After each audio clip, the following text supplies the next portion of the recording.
జయ తెలంగాణ జననీ జయకేతనం ముకోటి గొంతుకలు ఒక్కటైన చేతనం తరతరాల చరిత గల తల్లి నీరాజనం పద పదాన నీ పిల్లలు ప్రణమిల్లిన శుభ తరుణం జయ తెలంగాణ జయ జయ తెలంగాణ జయ తెలంగాణ జయ జయ తెలంగాణ.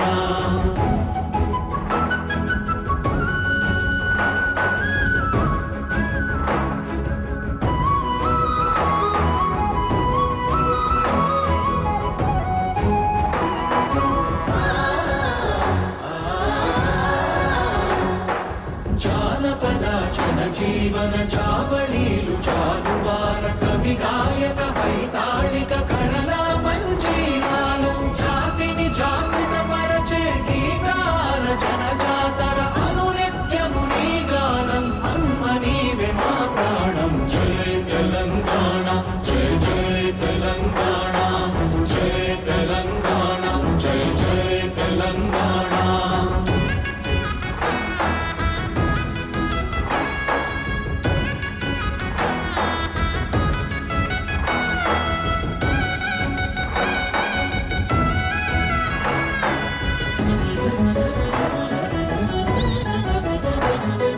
గోదావరి కృష్ణమ్మలు తల్లి నిను తడుపంగ పచ్చని మా నేలల్లో పసిడి సిరులు పండంగా సుఖశాంతుల తెలంగాణ సుభిక్షంగా ఉండాలి ప్రతిదినమది తెలంగాణ ప్రజల కలలు పండాలి జై తెలంగాణ జై జై తెలంగాణ జై తెలంగాణ జై జై తెలంగాణ జై తెలంగాణ జై జై తెలంగాణ జై తెలంగాణ జై జై తెలంగాణ. సానుకూల దృక్పథంతో సహృదయంతో సంస్కారంతో సౌజన్యంతో అందరినీ ముందుకు నడిపించమని తెలంగాణ తల్లిని ప్రార్థిస్తూ may now request Shri K Ramakrishna Rao IAS sir to conduct the proceedings of this festive moments.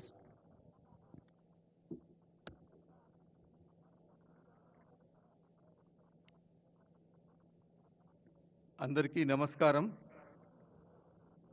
Honourable chief minister Shri Revanth Reddy గారు,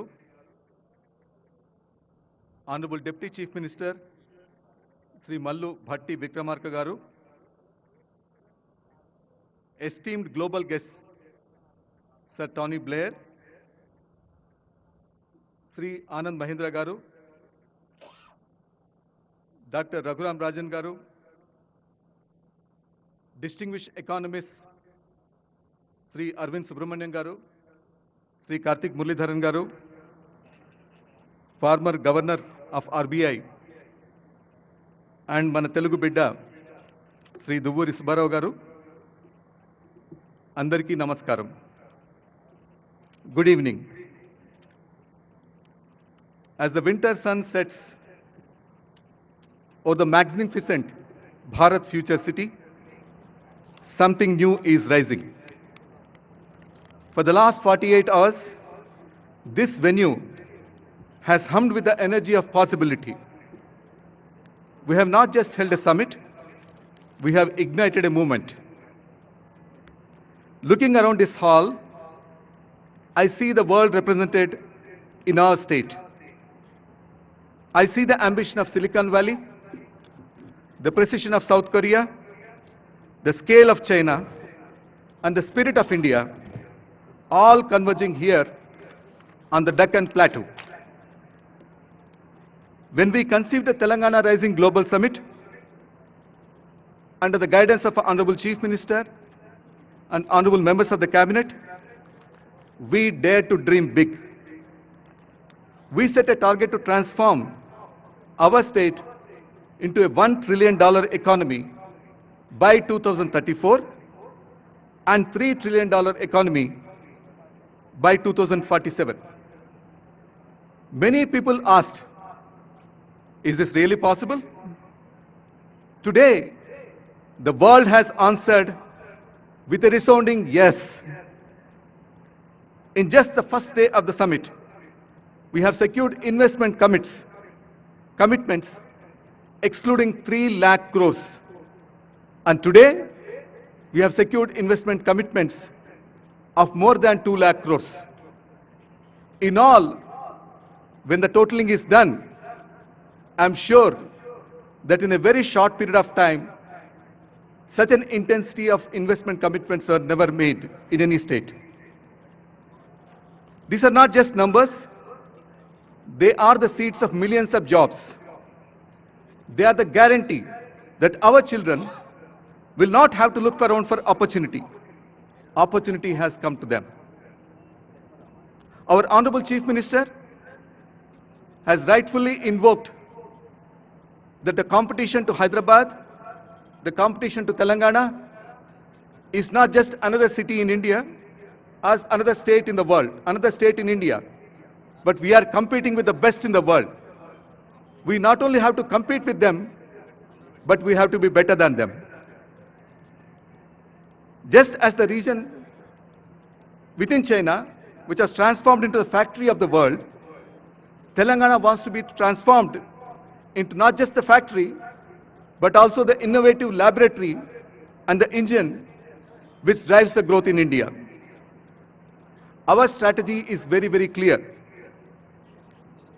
We have the core urban region where deep tech and finance will thrive in world-class cities. The peri-urban region where fast urbanization is happening, the hum of the machinery and logistics will drive global exports.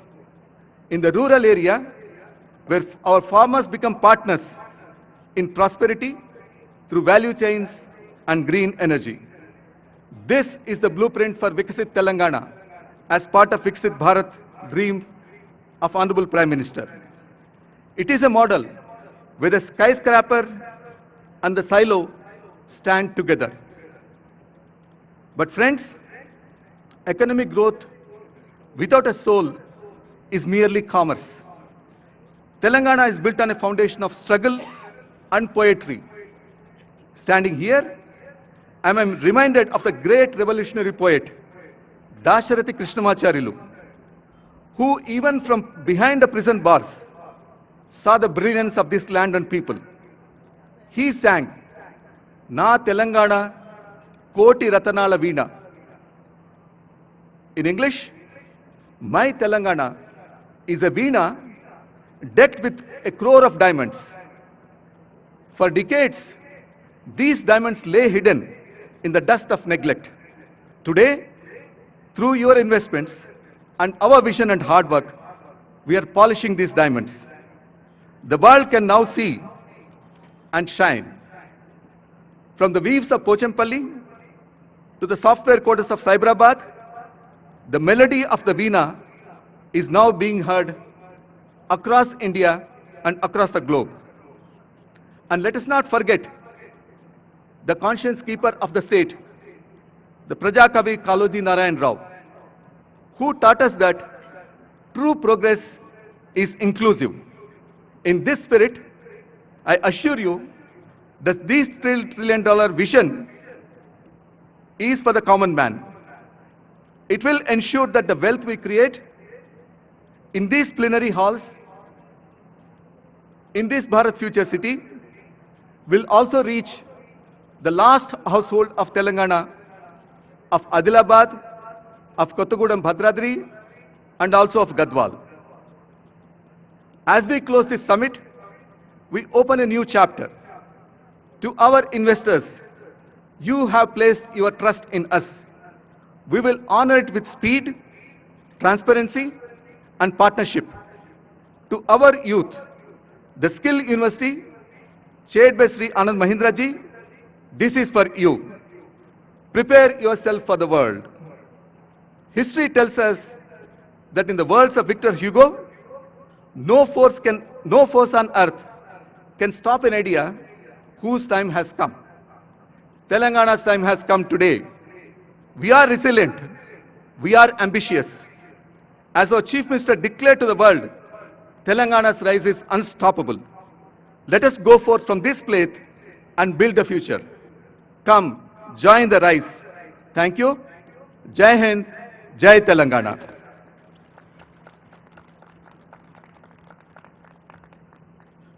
Now I would request Sri Anand Mahindra ji to kindly address the gathering.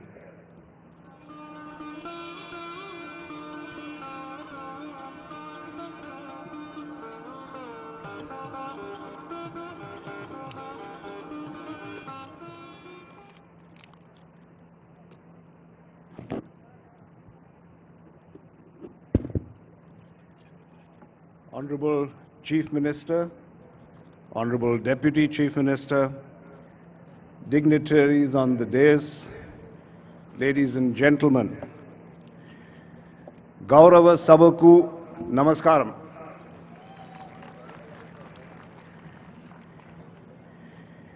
Now, I'm sure many of you here today have at some point in your lives experienced a moment when suddenly the horizon of possibilities opened up in front of you.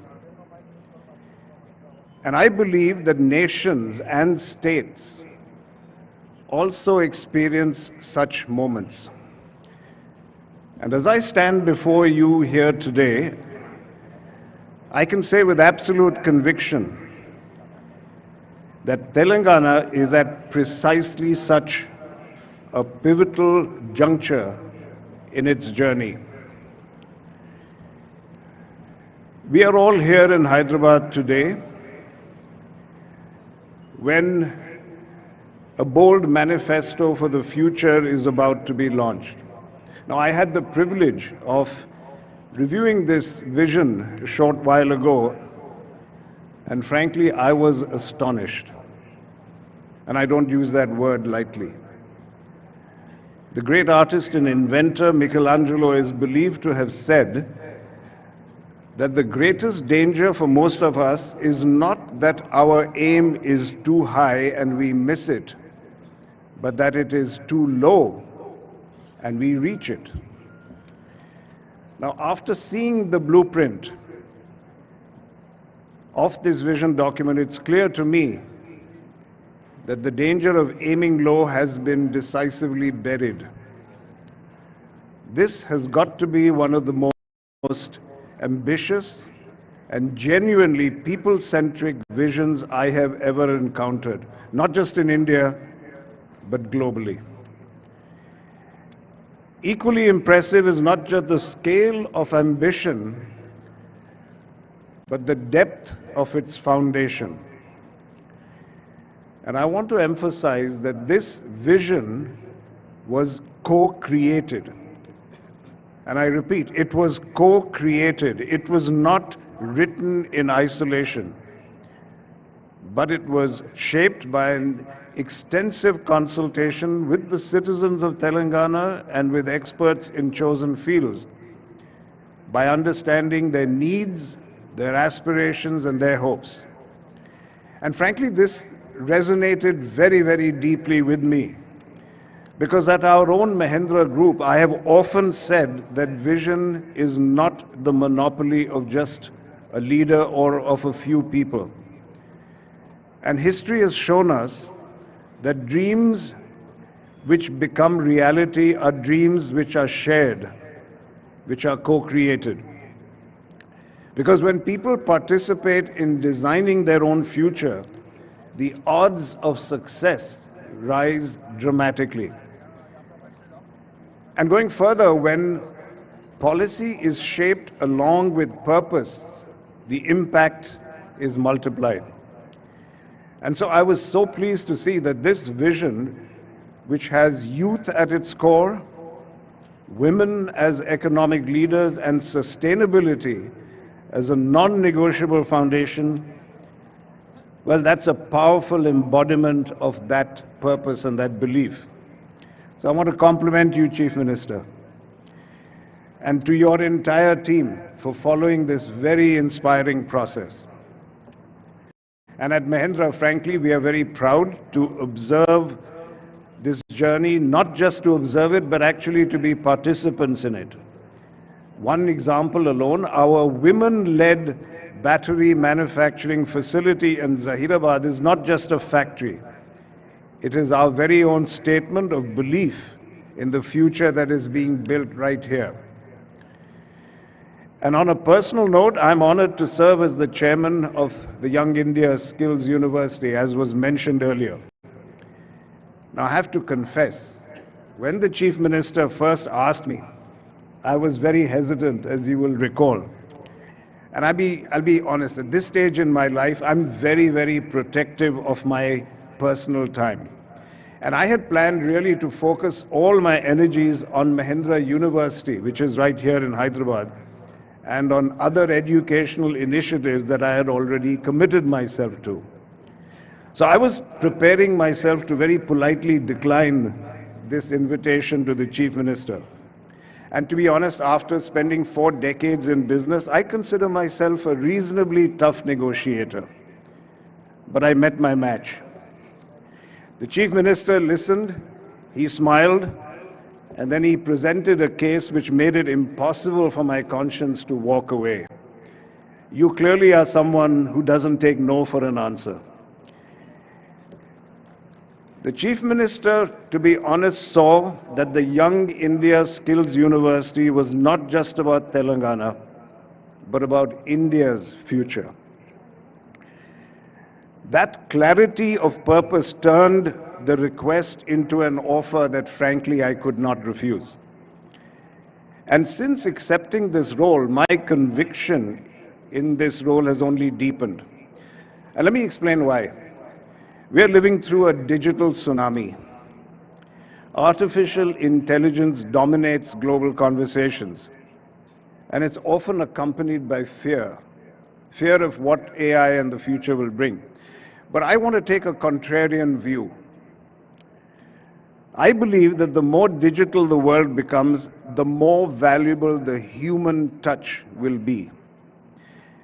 As AI inevitably absorbs the repetitive and the routine, value shifts to what machines cannot replace: the skill of the hand, the intuition of the craftsperson, the empathy of the caregiver, and the problem-solving grit of the technician. And just look around at many developed countries today and developed economies. Their challenge is not a lack of capital or technology. It is really the hollowing out of skilled real-world talent. They have a surplus of managers, but they have a shortage of makers. Nations are built not only on the cloud, but firmly on the ground. And happily, Telangana is choosing a different path.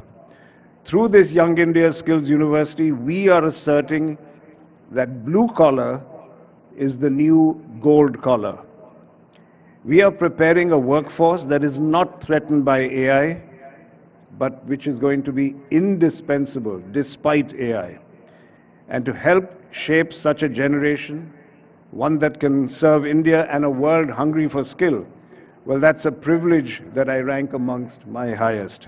So thank you, Chief Minister, for making me part of that mission. And to the people of Telangana, I must tell you, the Mahindra Group is not going to be a bystander. We will stand with you as you turn this distilled ambition of your people into prosperity. Thank you, and dhanyavadamulu.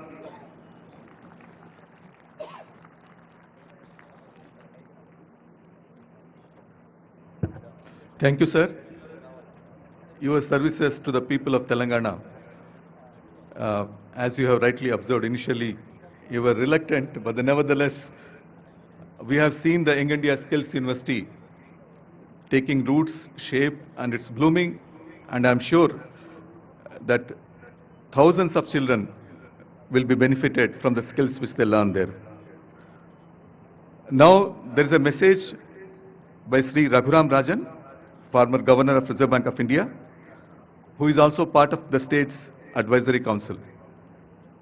Can you kindly play the message, please?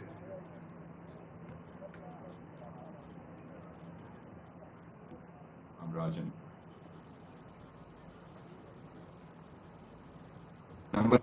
Namaskar. My name is Raghuram Rajan, and I'm on the Advisory Council for the Telangana Rising Vision Plan 2047. There's a problem with the video. Can you please check? Yeah.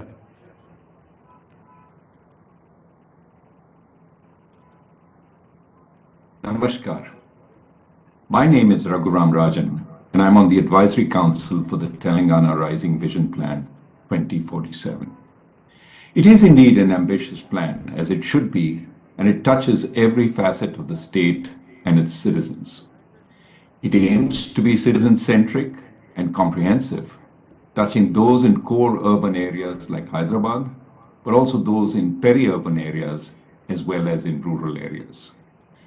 The focus on citizen capabilities like health, education, and skilling is particularly important, for once people have the capabilities, their energy is unleashed, and once unleashed, it is unstoppable. The fundamental economic requirement in India today is jobs, and the plan has a comprehensive vision of where they will come from and how to prepare people for them. A large urbanizing India will prepare all the jobs that we need. We just need to recognize they will not be in the places other countries have found them, and the vision document understands this. The vision document's emphasis on new technologies that will help make governance more transparent and inclusive, as well as more effective, is very important. For the scale of the plan's ambition requires scarce government personnel and resources to be deployed judiciously and its effects multiplied, and technology will help do this. Similarly, it will require citizens to know what is happening and to be able to react if course correction is needed, once again a key effect of technology. So the challenges now are three: implementation, feedback, and course correction. Telangana knows where it's going based on a plan drawn up by consulting its citizens. I look forward to the journey. Jai Telangana, Jai Hind. Thank you very much, sir. Now, I'd request Dr. Duvuri Subbarao Garu, former Governor, Reserve Bank of India, to kindly address the gathering.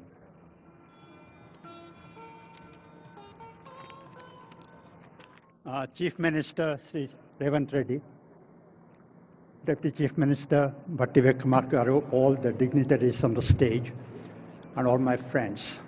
I'm delighted to be here, part of the Telangana Rising celebrations in this future Bharat city.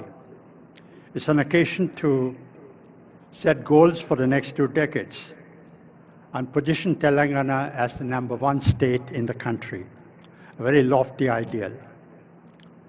I'm privileged to have served in the combined state of Andhra Pradesh much before all these people rose to political stardom. I have very fond memories. I worked in parts of Telangana. I was Collector Khammam when our Deputy Chief Minister must have been in school, and then I was Finance Secretary of the combined state. Although the state is administratively and politically divided, I feel emotionally at home in both Andhra Pradesh and Telangana. And Hyderabad is my home now, Telangana is my state now, but I belong to the entire combined Andhra Pradesh. Over the last 10 years, Telangana has clocked remarkable progress. A state once known for feudalism, poverty, backwardness, ignorance, is today possibly the #1 state, clocking possibly the highest growth rate in the country over the last 10 years. Hyderabad, this charming, beautiful city, is a jewel. You know, all around the country, and many of these people have traveled around the world, around the country. I'm very proud of this city. If there's one Indian city that is representative of all of India, it is Hyderabad. Cosmopolitan in outlook, blend of tradition and the best of traditions and values and modernity, safe for everyone, the best example of unity in diversity. You know, at one time when I was in the government, sir, in the late 90s, early 20s, we used to look for the overflow from Bangalore. So, Bangalore is the icon of India, and Bangalore is saturated, so the overflow will come to Hyderabad. Today, Hyderabad is iconic. It's Hyderabad that people look up to as the first choice. So I'm very proud of what the government of Telangana has attempted. Congratulations to you, sir, and to your entire government. This document, I've not seen it, it's going to be released later in this event, is prepared by the government, working closely with the ISP, with Niti Aayog, I believe with wide-ranging consultations with the stakeholders. And I've not seen the document, but I'm privileged to be part of the advisory committee, and I look forward to studying the document and working with the government on implementing it over the next couple of years. But what I gather, what I heard the Chief Minister say yesterday, is that Viksit Telangana wants to be the #1 state in the country with $1 trillion GSDP by 2034 and $3 trillion by 2047, the centenary of the independence. Today, the GSDP of Telangana is about 16.7 trillion rupees, which roughly translates to $250 billion. We are $250 billion today. We've got to get to 3 trillion in 22 years, which means multiply the GSDP by 15 times. And if you do simple arithmetic, it means that the state has to grow by about 8 to 9%, perhaps even faster. One trait of lead, that's a tough goal, a challenging goal, difficult, but not impossible. One trait of leadership is actually to set impossible goals, near impossible goals. So I want to congratulate the government for setting that goal. Yesterday, the Chief Minister mentioned that Telangana wants to replicate the Gyeongdong success. Gyeongdong is the best practice in accelerated growth rate. Not perfect, but probably the best practice. I'm sure Telangana will do even better. It's presumptuous on my part to lay out the agenda, because the agenda for getting 2047 Telangana is large, complex, and that's going to be in the document. It'll be presumptuous for me to second guess that at the moment. But I want to make a few points at this stage. The first is the state must build on its core competence. Hyderabad is already known for its IT, its pharma, its biotechnology, services. Where I live in KPHB, there is GCCs coming up every day. So I see them, I experience them. But Telangana must expand into manufacturing, agribusiness, and into a variety of sectors to create jobs. The second is infrastructure. Physical infrastructure, digital infrastructure, and social infrastructure. Before we met, you came on the stage, we were talking to the IT Minister, Sridhar Babu Garu, and he was telling us about how Telangana government has aspirations of making Hyderabad the innovation center, AI innovation center for the country. The country looks up to Hyderabad. So that's the second thing you must be focusing on. The third, ease of doing business. Now, we all talk about it, we all know about it. And I'm sure the Chief Minister and his team are experienced. But when we were in the government 20 years ago, when we went around like these people are going around these days, canvassing for investment, you know what entrepreneurs like Sri Anand Mahendra tell chief ministers and ministers? If you want to give us tax concessions, it's okay. If you want to give us utilities at low cost, that's okay. But what we want more than all this is law and order, rule of law, and no interference from your people. So ease of doing business is something that you must be concentrating on. Chief Minister, you said yesterday that you're not competing with the rest of the country, you're competing with globally. You know, actually, I think as the Deputy Chief Minister of Karnataka said yesterday, competing within the country is actually good. Healthy competition among states is good, and you're competing globally, setting yourself an aspiration. primary education and primary health, I'm sure it's part of the agenda. Politicians don't normally, pardon me for saying this, I'm being a bit blunt, but politicians don't normally concentrate on education and health. The reason is, I'm not blaming anyone, but the reason is, democratic compulsions force politicians to have a short-term horizon. Do things that will yield results in the short term. No, they tend to relegate long-term things, because they're things that will generate results much later, because they're not political priority. But they're very, very important, as you must have noticed. You know, Karl-Johan Juncker, who was the former Chancellor of the EU, he said, we all know what is the right thing to do. He was a politician. No? He said, we know what's the right thing to do. We don't know how to get re-elected after that. I'm sure that Chief Minister Revanth Reddy and his team are going to find a new model and prove Karl Juncker wrong, that it is possible to do things and get re-elected. Okay? And then I saw in the papers, in the media, pure, rare, inclusive growth. I cannot emphasize this enough. You know, accelerating growth is important. Growth is necessary, but not sufficient.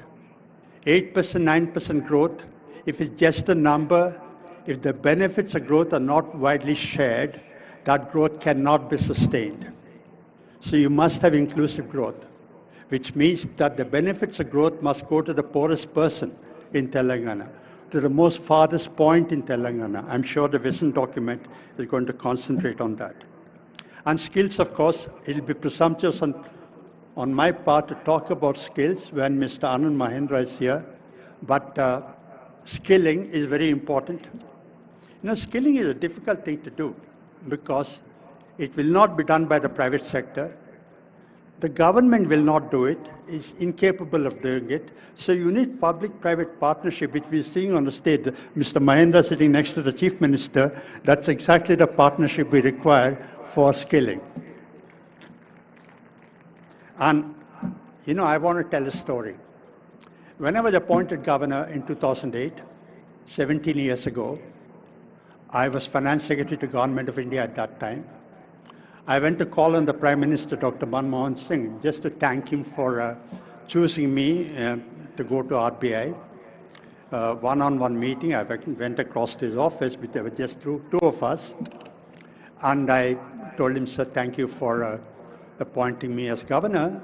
You know, we talked about the macroeconomic issues at that time. We talked about RBI, we talked about the government. We talked about the comparison between living in Mumbai and living in Delhi. And after about 10 minutes into this conversation, I asked Dr. Manmohan Singh, sir, do you have any advice to give me? A very humble person.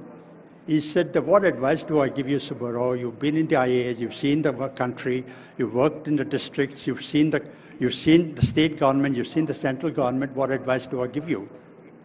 And after another couple of minutes, I took leave of him and I was walking away, and you know, gracious man as he was, he walked around from his table and escorted me to the door. And at the doorstop, he put his hand on my shoulder. Subba, I thought I'll give you one advice. That one advice I want to give you is that no matter what you're doing, remember that whatever you're doing, there's people behind you. The RBI is a great institution, but in the RBI, there's a risk that you'll get lost in numbers, in interest rate, money supply, inflation, exchange rate, but you will forget that there are real people behind that. Now, I was in the process of shifting from Delhi to Mumbai. About 30 seconds after I left the PM's office, that advice went out of my head. But as I started working in the RBI, that the purport of the Prime Minister's advice struck me. Because the primary responsibility of the Reserve Bank is to maintain price stability, low and steady inflation. Inflation is a regressive tax. Growing up in a low middle class family, I saw my parents struggle to put all of us through, and all of you saw this. So What the Prime Minister was telling me really is that whatever you're doing, remember the last people, because inflation hurts poor people more than it hurts well-off people. This shirt, if it cost 2,000 rupees last month, and if I go to buy this today, it costs 2,200 rupees, I wouldn't even notice it. But poor people, if the bus ticket goes up from 22 to 24 rupees, if the price of rice goes from 40 to 44 rupees, they notice that. So one thing as we implement the Telangana Rising document is to remember the people of Telangana. The last thing, I've spoken for longer than my time, but Chief Minister, sir, you said yesterday and you said today that Telangana is unstoppable. I also want to say that Telangana is unbeatable, okay? And John F. Kennedy said that, he gave a goal, moonshot goal, that we must get onto the moon, not because it is easy, but because it's difficult. So the Telangana Rising document, implementing that is not because it's easy, but it's going to be difficult. And 10 years from now, somewhere in the world, 10 years from now, sir, somewhere in the world, just like you said yesterday, Gyeongdong model, 10 years from now, somewhere in the world, somebody will say, we want to follow the Telangana model. So thank you very much.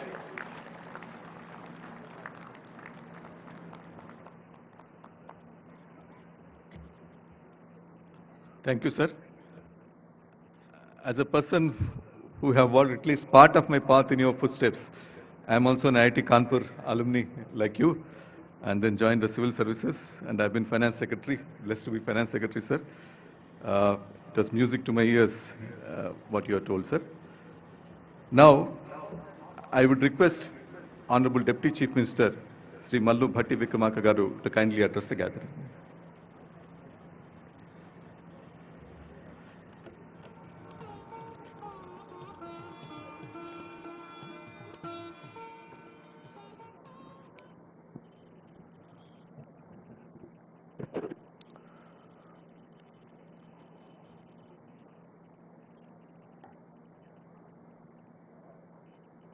Sri Revanth Reddy Garu, Honorable Chief Minister of Telangana, Sri Suman Berry Garu, Vice Chairperson Niti Aayog, and all the Honorable Cabinet Ministers, legislators, chairmen, and advisors of the government, and Sri Ananda Mahendra Garu, Sri Duvuri Subbarao Garu, Dr. Raghuram Rajan Garu, and Sri K. Ramakrishna Rao Garu, Chief Secretary, Professor Karthik Muralidharan Garu, and Sri Chiranjeevi Garu, Megastar, Shantan Narayan Garu, Chairman CEO Adobe, and all the participants of today's evening Telangana Rising 2047 Vision Document Release Function. Andarki Namaskaram. After a day and a half of the summit, I hope you saw the natural hospitality that Telangana is known for it. Hospitality is indeed our philosophy. Before I go further, I want to express heartfelt gratitude for the truly participative spirit in which the Telangana Rising 2047 vision was crafted. This was not the work of a few minds behind closed doors. It was a collective effort shaped by the wisdom and aspirations of a vast and diverse set of contributors. Honorable ministers brought clarity of purpose, civil servants brought insight from the ground, thought leaders and academics lent intellectual depth, and most importantly, lakhs of citizens across Telangana and the country, farmers, youth, entrepreneurs, and everyday workers shared their hopes and ideas for our future. I also want to place on record my gratitude to Dr. Suman Berry here as the VC of Niti Aayog, who ensured that this document was brought to final conclusion, along with the CEO, other officials from Niti Aayog, as well as the team from ISB. Thank you, Dean Madan Pillutla and your team that has worked tirelessly to refine the detailed vision laid out in this document. I also wanted to assure Subbarao Garu the one or two words, two lines what he has expressed by saying growth has to be there, but it has to be inclusive growth. Of course, sir, this government's vision is, that's the main crux of our vision. Yes, definitely you will be seeing that in the document once after our Honorable Chief Minister releasing the document after the, after a few minutes. To all of you, thank you. This document belongs to all of us. I want to make one more important acknowledgement before I go further. At global summits, leaders are often accompanied by a Sherpa, not a literal guide, but a steady aspiration that helps navigate ambition and complexity. If this summit had a Sherpa, it was the spirit of resolve born from a historic decision, the one that gave Telangana its rightful identity.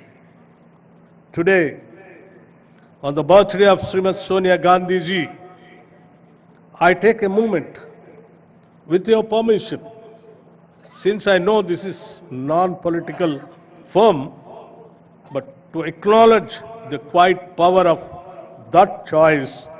Her courage did not just shape our past, it continues to guide the aspirations we are crafting today. Now into the event itself, I have been thinking about the word summit. I realize there are actually two kinds of summits. The first kind is exactly what it sounds like. It's a meeting where you take the contributions, you add the speeches, and you calculate the total. It is simple arithmetic. It is a kind where you can quite literally sum it. But then there is a second kind, the kind we experience today. There is a summit where you cannot sum it. Because what was created in all these halls is a greater than the sum of its parts, where every panel did not just add ideas, it multiplied possibilities, where the synergy is so genuine and unscripted that it defies simple math. This event was the second kind. We cannot just sum it up because the impact is infinite. Why? Because the thirst was real. Telangana has long had ambition, but what is lacked was a single, structured, forward-looking framework. and that matched the scale of our aspirations. This time, we did not just build a document, we built a platform. And across sessions, from capital pathways to agri-value chains, frontier tech forest economies, I saw people not just speaking, but committing. As someone who chaired 2 sessions on productivity and power, let me offer a brief reflection. In the power session, I saw a state eager to move from being an energy consumer to an energy creator. With green hydrogen, distributed renewables, and smart grids lighting the path. In the productivity discussion, I saw consensus that India's next leap will not come from more effort alone, but from smarter systems, digital public infrastructure, empowered workers, and output-linked innovation. We came to a memorable conclusion: capital plus innovation is equal to productivity. These are not abstract themes. They are Telangana's real advantage. And none of this came from a single department or one expert panel. The vision document itself is a product of collective design. Months of field visits, public consultations, and inputs from those on the ground, that includes experts seated on the dais and others present in this ground. Which is why I say again, this is not a static document, it will evolve. And we are committed to letting it evolve with new data, new partnerships, and new wisdom. We don't fear feedback, we welcome it. One more thought I must leave with you. For every young person in Telangana who attended these sessions, I hope you take your chance to build something so valuable that future generations walk on your path, quite literally. Let me end by saying to our guests, thank you for your solidarity and your confidence. To my colleagues in government, thank you for showing what coordination can truly look like.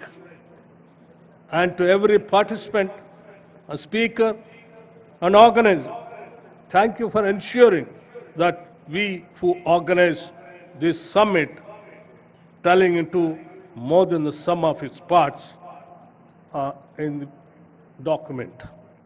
And also, I just wanted to make it very clear. Our Chief Minister, Sri Revanth Reddy garu, and the entire cabinet is having only one goal: how to achieve the target what we kept, the 2047 $3 trillion economy, for which tirelessly the entire cabinet under the leadership of Sri Revanth Reddy garu is willing to work. And when we announced that, people thought it is impossible. But we wanted to make it very clear. Impossible things, we wanted to make it possible. That is what Telangana. We will do that. Telangana is having all kinds of natural resources, human resources, and talented technical human resources. The only one thing which is required is a simple goal and a commitment and a dream of achieving 2047 $3 economy, which the entire government of us under the leadership of Sri Revanth Reddy garu and the entire cabinet is having the dream. We will definitely achieve it. We will show to the whole world. Thank you very much, and Jai Telangana and Jai Hind.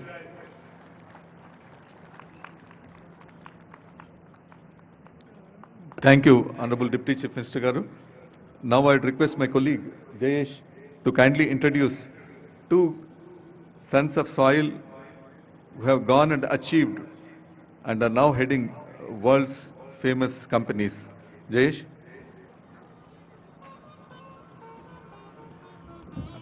Thank you very much, sir. As Chief Secretary pointed out, there are 4 important poster boys of Hyderabad: Mr. Ajay Banga, Mr. Satya Nadella, Mr. Shantanu Narayan, and Mr. Prem Vatsa.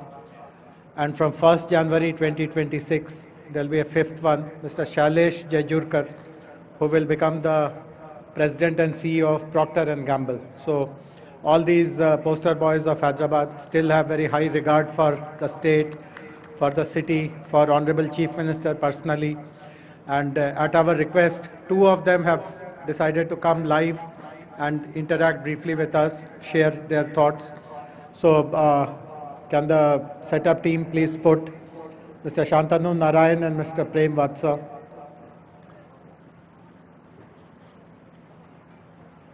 Hey, so hello Prem. Hello Prem. Hello Prem. Hello Shantanu. Can you hear both? Can you hear? Hello Shantanu. Hi Prem. Can you hear me? Is our audio good? Just give us a wave. Great. So thank you very much. Shantanu, I know that it is 4:30 a.m. for you. So thanks for making this effort. I do hope that you will, by what we tell you about our state, this will give you lots of energy. You will be able to manage your rest of the day. Thank you, Prem, for joining us. So Prem, we will start with you. You have seen the vision document, the executive summary of it. You today lead one of the biggest private investment firms, Fairfax. How optimistic are you about a state succeeding in all these promises, and what should companies like you do to support our vision further? Prem, a few words from you. Hey, thank you very much. Thank you for that introduction. And Honorable Chief Minister, Deputy Chief Minister, and my friends at that conference, good evening. I am very honored to join you with my good friend Shantanu, who's the CEO of Adobe and has an outstanding track record at Adobe. You know, like you introduced us from the Hyderabad Public School, we have Shantanu, we have Satya Nadella, and Ajay Banga, who I know. And Shantanu, you probably know a lot more people from the Hyderabad Public School. We're very honored to join you. And I grew up in Hyderabad. And in the Hyderabad Public School, my dad was the principal of the Hyderabad Public School, and I spent 3 years there, and they were the best years of my life. And because of that, I got an introduction to IIT Madras, Chennai, and I went there, and that was a terrific experience to me. I came to Canada in 1972 and learned a lot about business. I didn't know anything about business, learned a lot about business and investing. And 40 years ago, we began Fairfax Financial, 40 years ago.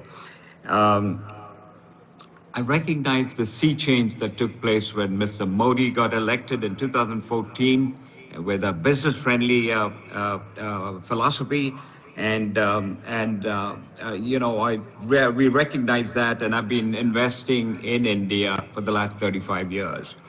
I have said publicly that India is the greatest place, best country in the world to invest in, best country to invest in for the long term, for the decades to come. And we've invested 10 billion in India, and we plan to double that.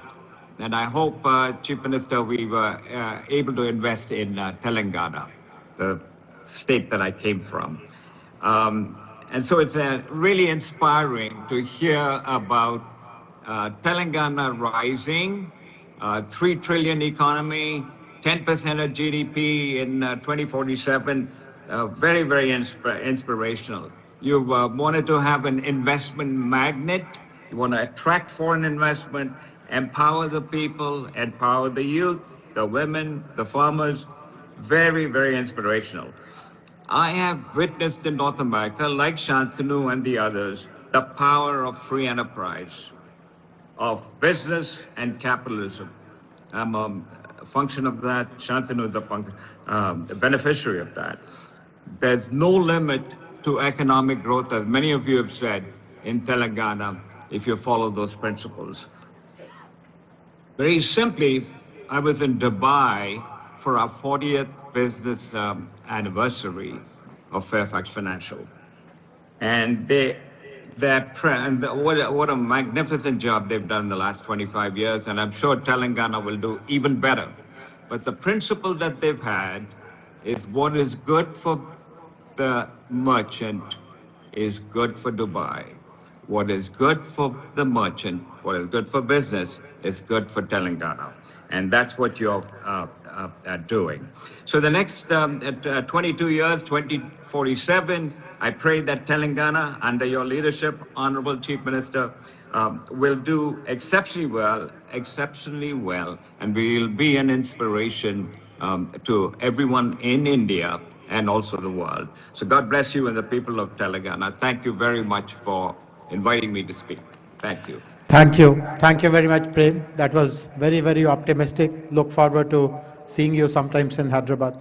Over to you now, Shantanu. You also have a long association with Hyderabad. Incidentally, your parents still live here. So please share your thoughts. You are also a member of our advisory council constituted to help us draft the vision document and then in its implementation. So please tell us about your thoughts on this whole exercise of how we have created the vision and how do you see us succeeding it perfectly in this. Thank you, Jayesh, and namaskaram. Let me first start off by thanking the Honorable Chief Minister, Shri Revanth Reddy Garu, as well as the Honorable Deputy Chief Minister, Shri Bhatti Vikram Mallu Garu, for this opportunity to take part in this historic occasion for the launch of the visionary document Telangana Rising 2047. I think the vision aligns very seamlessly with Prime Minister Modi's ambitious goal of Viksit Bharat by 2047, which is a future where India emerges as a global leader in innovation, sustainability, and development. As India's youngest state, Telangana has already proved itself as a trailblazer in governance, in technology, and as numerous folks have mentioned, inclusive growth. I love this aspiration to become a 3 trillion economy by 2047 and contributing 10% to India's GDP. It's not just a bold vision, but I think it's a very achievable vision. And I think the vision will be powered by the people of Telangana, whose aspirations for better education, healthcare, clean environments, and opportunities have shaped this roadmap. I also think that this emphasis on empowering youth, women, and farmers is a testament to the state's commitment to inclusive development. As chair of Adobe, I'm proud to represent a company that shares this commitment to innovation and empowerment. We are trying to change the world through digital experiences at Adobe, and over a third of Adobe's global research and development is happening in India. So we know that Indians today are creating the innovation that is going to democratize creativity and individuals to thrive in this digital economy.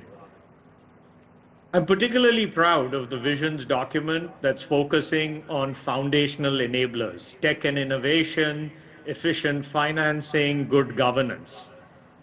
For example, I think Telangana's efforts to harness the transformative power of technology and establish the Telangana Artificial Intelligence Innovation Hub is a bold step towards positioning the state among the top AI globes globally. And I think that'll attract, as my friend Prem said, not just global investments, but will create high-quality jobs and foster entrepreneurship. To me, though, I'm particularly moved by the vision's document emphasis on empowering youth through education and future-ready skills.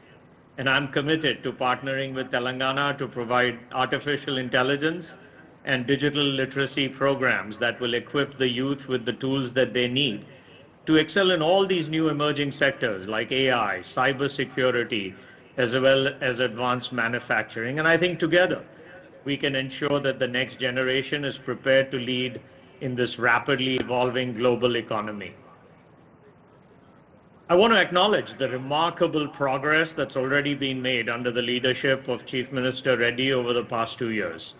I think initiatives like free bus rides for women, the LPG refill subsidiaries, the loan waivers for farmers, they're not just policies, but these are lifelines that will empower communities and drive equitable growth. And now for something personal, much like Prem said. As someone who still considers himself a Hyderabadi, who grew up in Hyderabad, and is a product of Hyderabad Public School, where Prem's father was the principal as well as Usmania, I have witnessed firsthand the transformation of this city and state.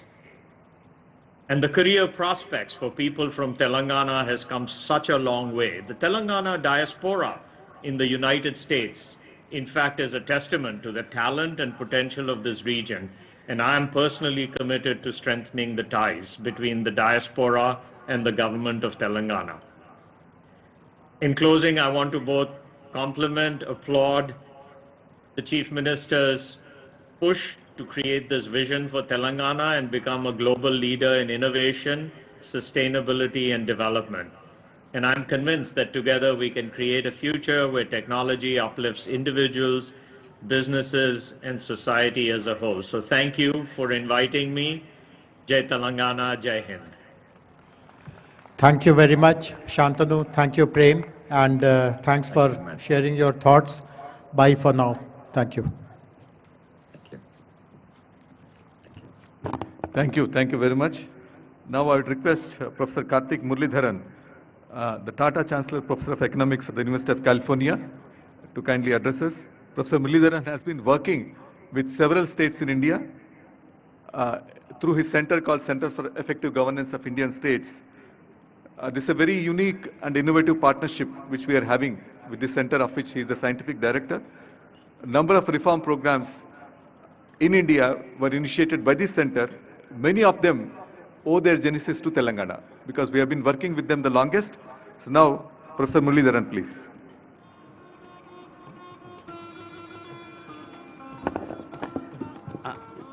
Gaurava Sabhaku, Namaskaramu. I am Honorable Chief Minister, Deputy Chief Minister, dignitaries in the dais. I'm really delighted and honored to be here today. I'm a Tamilian by birth. I grew up in Gujarat, but Telangana and Andhra Pradesh have been my karma bhumi for the last 20 years. I'm especially honored to see that the Chief Secretary, Sri Ramakrishna Rao Garu, he was Commissioner School Education in 2004 when I first came to the state. And that is where my journey of work in the state. There is no state in India I know better than Telangana and Andhra Pradesh, whether it's working in education, in welfare over the years. So that is the first connection to Telangana. Second, when this book came out, Honorable Chief Minister and Deputy Chief Minister were the first Chief Ministers I got to present the book to, and that was a wonderful, wonderful experience. We had a wonderful 2-hour discussion on a whole range of governance issues. And last, like Ramakrishna Rao Garu mentioned, the non-profit I founded, the Center for Effective Governance of Indian States. Our first state partnership was in Telangana. So in every way, Telangana has been the core of where a lot of my work has evolved. So I want to just make 2 remarks. The first is I want to highlight the centrality of state-led actions for national development. Almost every aspect of governance that touches the lives of citizens are actually controlled by state governments. Education, health, land, labor, safety, environment. So Government of India can provide guidelines and money, but the actual delivery is all with state governments. So if you look at the variation in outcomes across Indian states, that tells you how much state level leadership matters. Okay, so it is just wonderful to see this energy and this drive to think about a vision for Telangana and therefore set a vision for India itself. And I was particularly pleased to see that the benchmarks are global, because it is not enough to compete just with other states, but by setting global benchmarks, you are both elevating Telangana and elevating all of India. So there are already, like Ramakrishna Garu mentioned, so many examples of initiatives in Telangana that have now been replicated across the country. I just want to mention one, which I played a small part in. And this is what is called the annual KPI survey, where Telangana has become the first state to have annual district level outcomes on every human development indicator, on education, on nutrition, so that we know that we are making progress towards the goals and not just setting goals and not knowing are we making progress. So that data is foundational, and this is now something that is being replicated across many states. So the second thing I want to say is that it is wonderful to set great goals, but getting there requires building more effective public systems. So like we say, a famous politician said, you campaign in poetry, but govern in prose. You aim for the stars, but you walk on the ground. So, which means to get there, we need to build better public systems every single day. And one quote I want to highlight, which is there in the last page of my book, which is the best-selling book Atomic Habits by James Clear. It says, whether both successes and failures set grand goals. The difference between success and failure is the systems you build to get to the goals. So he says you don't rise to the level of your goals, you fall to the level of your systems, which means that the goal setting exercise is wonderful, but it has to be accompanied by the plodding hard work of building better public systems. And that basically means really revamping many aspects of our governance systems, which frankly haven't changed since the 1950s. So in many ways, unless you really improve governance in every single way, you will not be able to deliver those goals. So that means data and data systems and data-driven governance. It means paying attention to public sector human resource management. So the people in the government, whether the recruiting, the training, the skilling, the performance measurement and management, these are going to be the core elements of delivering on this vision. And finally, public finances, right? The scarcest thing the government has is money. Debt is a serious problem. So having certain principles of saying that money will be spent on the basis of both equity and efficiency. So how do you spend your scarce public money well is going to be the most important determinant of whether you are able to deliver this vision and catalyze industry, catalyze academia, catalyze society. So these are all areas that me and my team at CGIS are committed to supporting the state of Telangana on, and we are just grateful to have the opportunity to be part of this journey. So Jai Telangana, Jai Hind.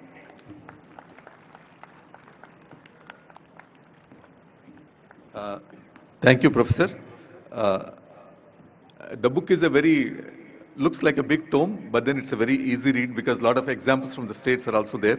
So I request that, all of you are interested, you can kindly go through it. Now I'd request Professor Arvind Subramaniam, former Chief Economic Advisor to Government of India, to kindly address us. Arvind Subramaniam ji, as needs no introduction, is one of the most distinguished economists of the world, with a deep understanding of various issues and policies of China, not only a theoretical understanding, academic understanding, but also he was in the engine room because he was the chief economic advisor when the GST reforms were introduced in the country. And after that also he has been working with a number of states within the country. Now I request Professor Subramaniam to kindly address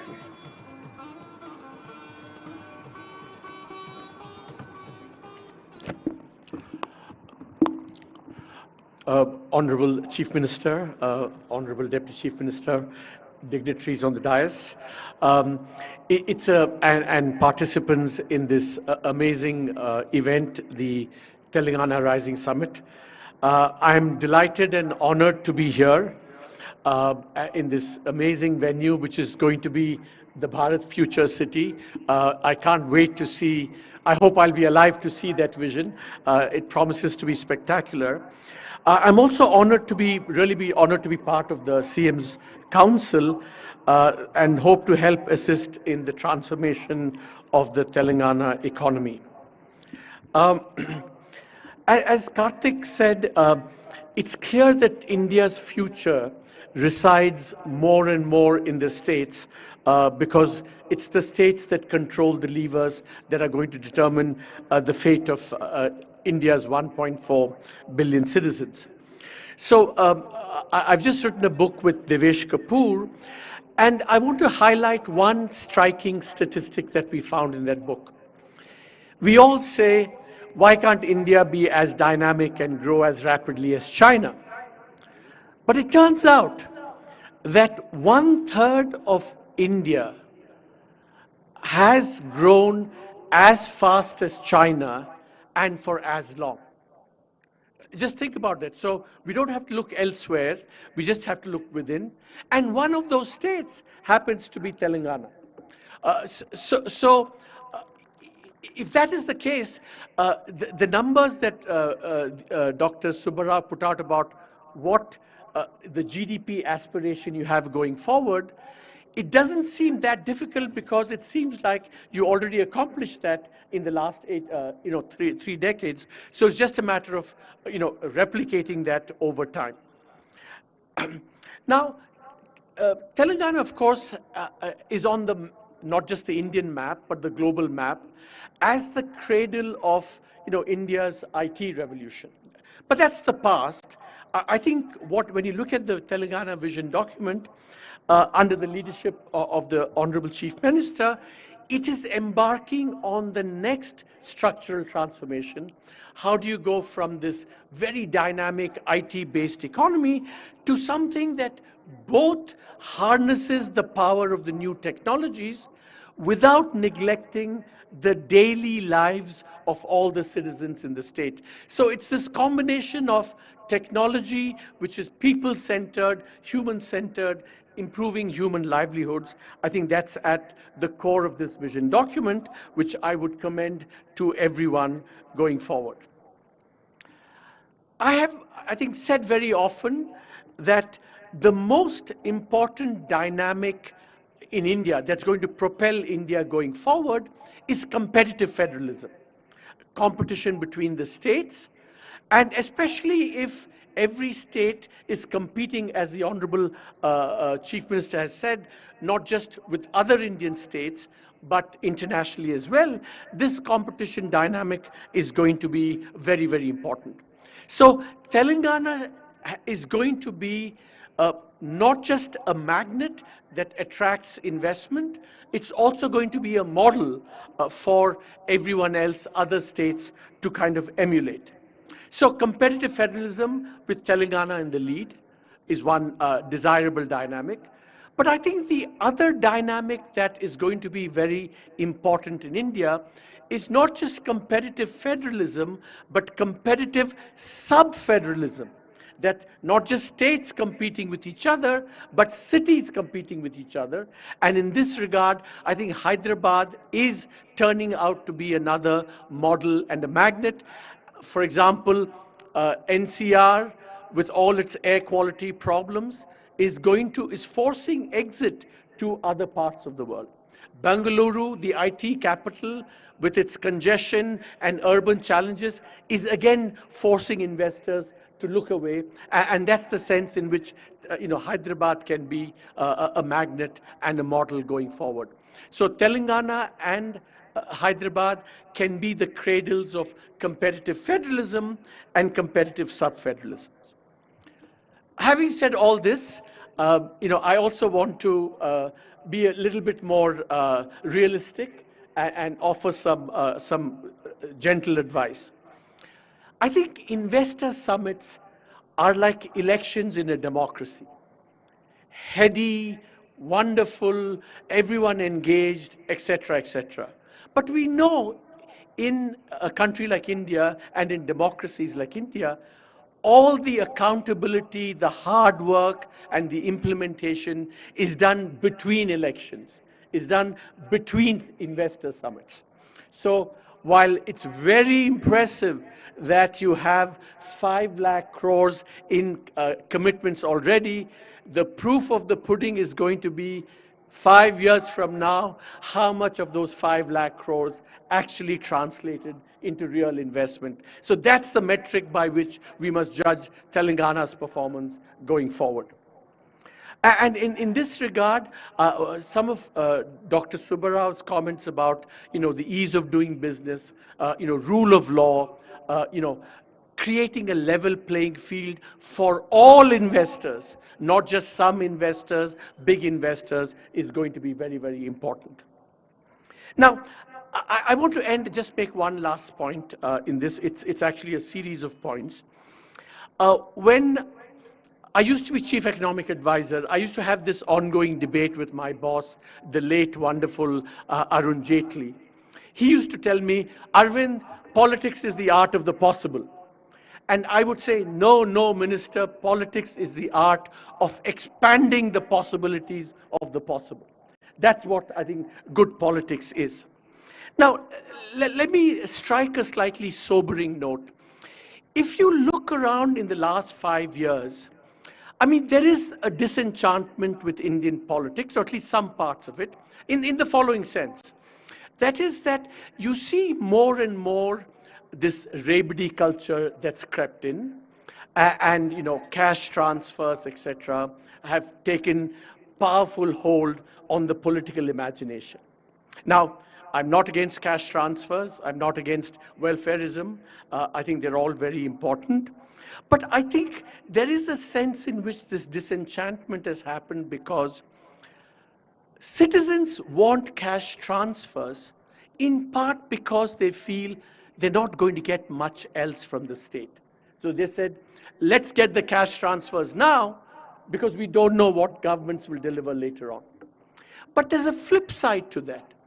Governments themselves do more and more welfareism almost because they have accepted that they will not be able to deliver all the other things that matter more. So we are in this slightly unholy alliance between citizens and the state where it's all about cash transfers to the neglect possibly of the other things that matter and that are contained in the vision statement that you have outlined.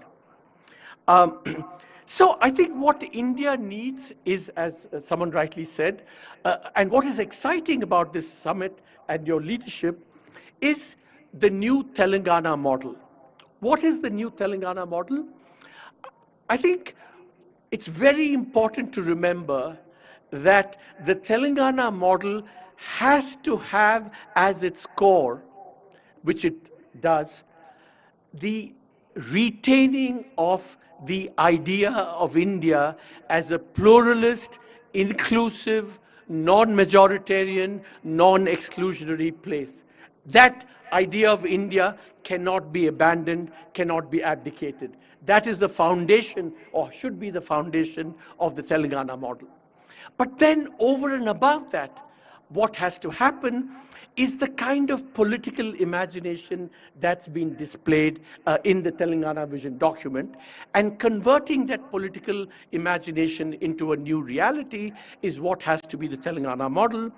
And really, we've just written a book. In some ways, what we lament in the book is that the Indian political imagination has become stunted and stale. And what is really exciting about this, Honorable Minister, to be honest with you, and what makes me excited about working with Telangana is this new political imagination which retains the idea of India, pluralist, non-majoritarian, inclusive, everyone, plus this new imagination where you combine technology and harness it for the good of the people.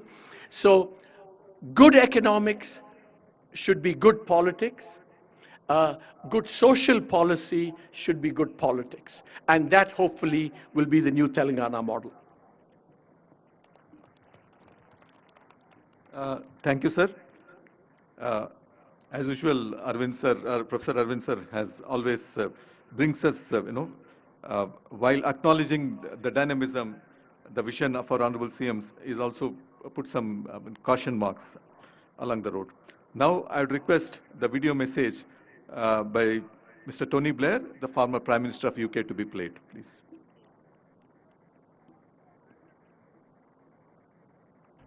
Ladies and gentlemen, Honored Chief Minister, distinguished leaders, and to the people of Telangana. It's a real privilege to join you today as you celebrate 10 remarkable years since the formation of Telangana, a decade that has transformed not only this state, but the story of modern India itself. In 2014, Telangana began a journey filled with high expectations and even higher aspirations.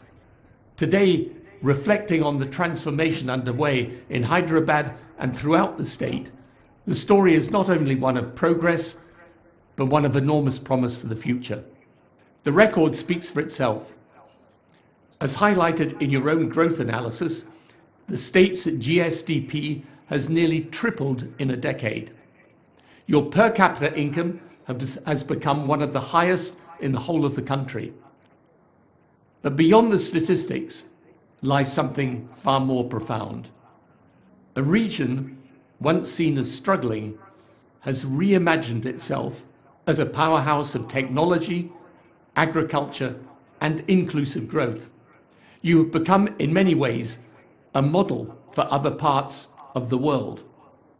As Telangana marks this milestone year, it does so at a moment when India as a whole is shaping its future, working to build a fully developed and globally leading India by the time the nation marks its centenary of independence in 2047.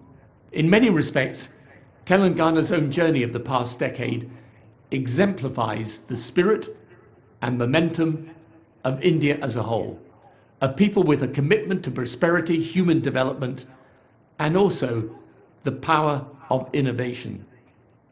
Your vision, Rising Telangana 2047, aligns powerfully with India's national mission, a vision to become a $1 trillion economy by 2034 and a $3 trillion economy by 2047, a vision to expand education, strengthen health systems, modernize infrastructure, and to unlock opportunity for every citizen.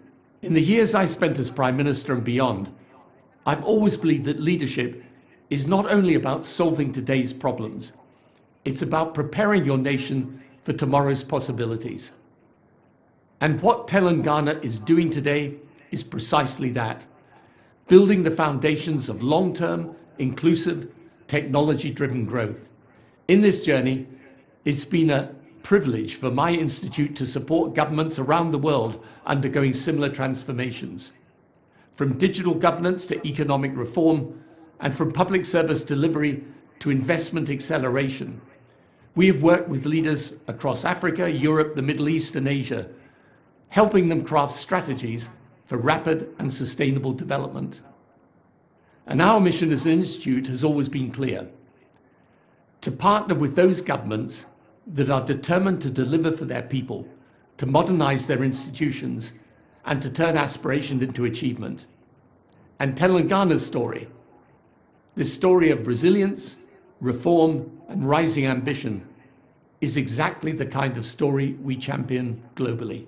During my time as Prime Minister, the United Kingdom faced moments demanding bold action, improving our public services, modernizing our education system, embracing the beginnings of the technology revolution, and placing innovation at the center of national progress.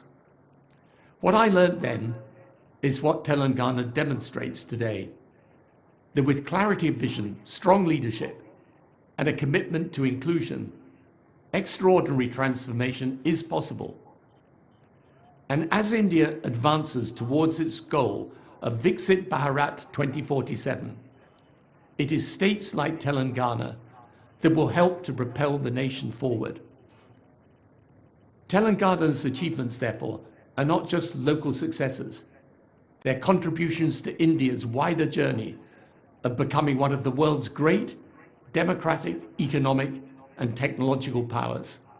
So as Telangana embarks on its next decade, expanding its metro, modernizing irrigation, supporting women's empowerment, reforming governance to be more transparent and citizen-centered, and welcoming global investment, it does so from a position of immense strength. As you bring your summit to a close, let me end my remarks in the hope that I may visit you in person very soon, and by offering all the people of Telangana my warmest good wishes for continued progress and a future shaped by the confidence and ambition that define this remarkable state. Thank you. Thank you, sir. ఇప్పుడు megastar, ఎవరికీ పరిచయం చేయాల్సిన అవసరం లేనటువంటి శ్రీ చిరంజీవి గారిని సభను ఉద్దేశించి ప్రసంగించవలసిందిగా కోరుతున్నాను.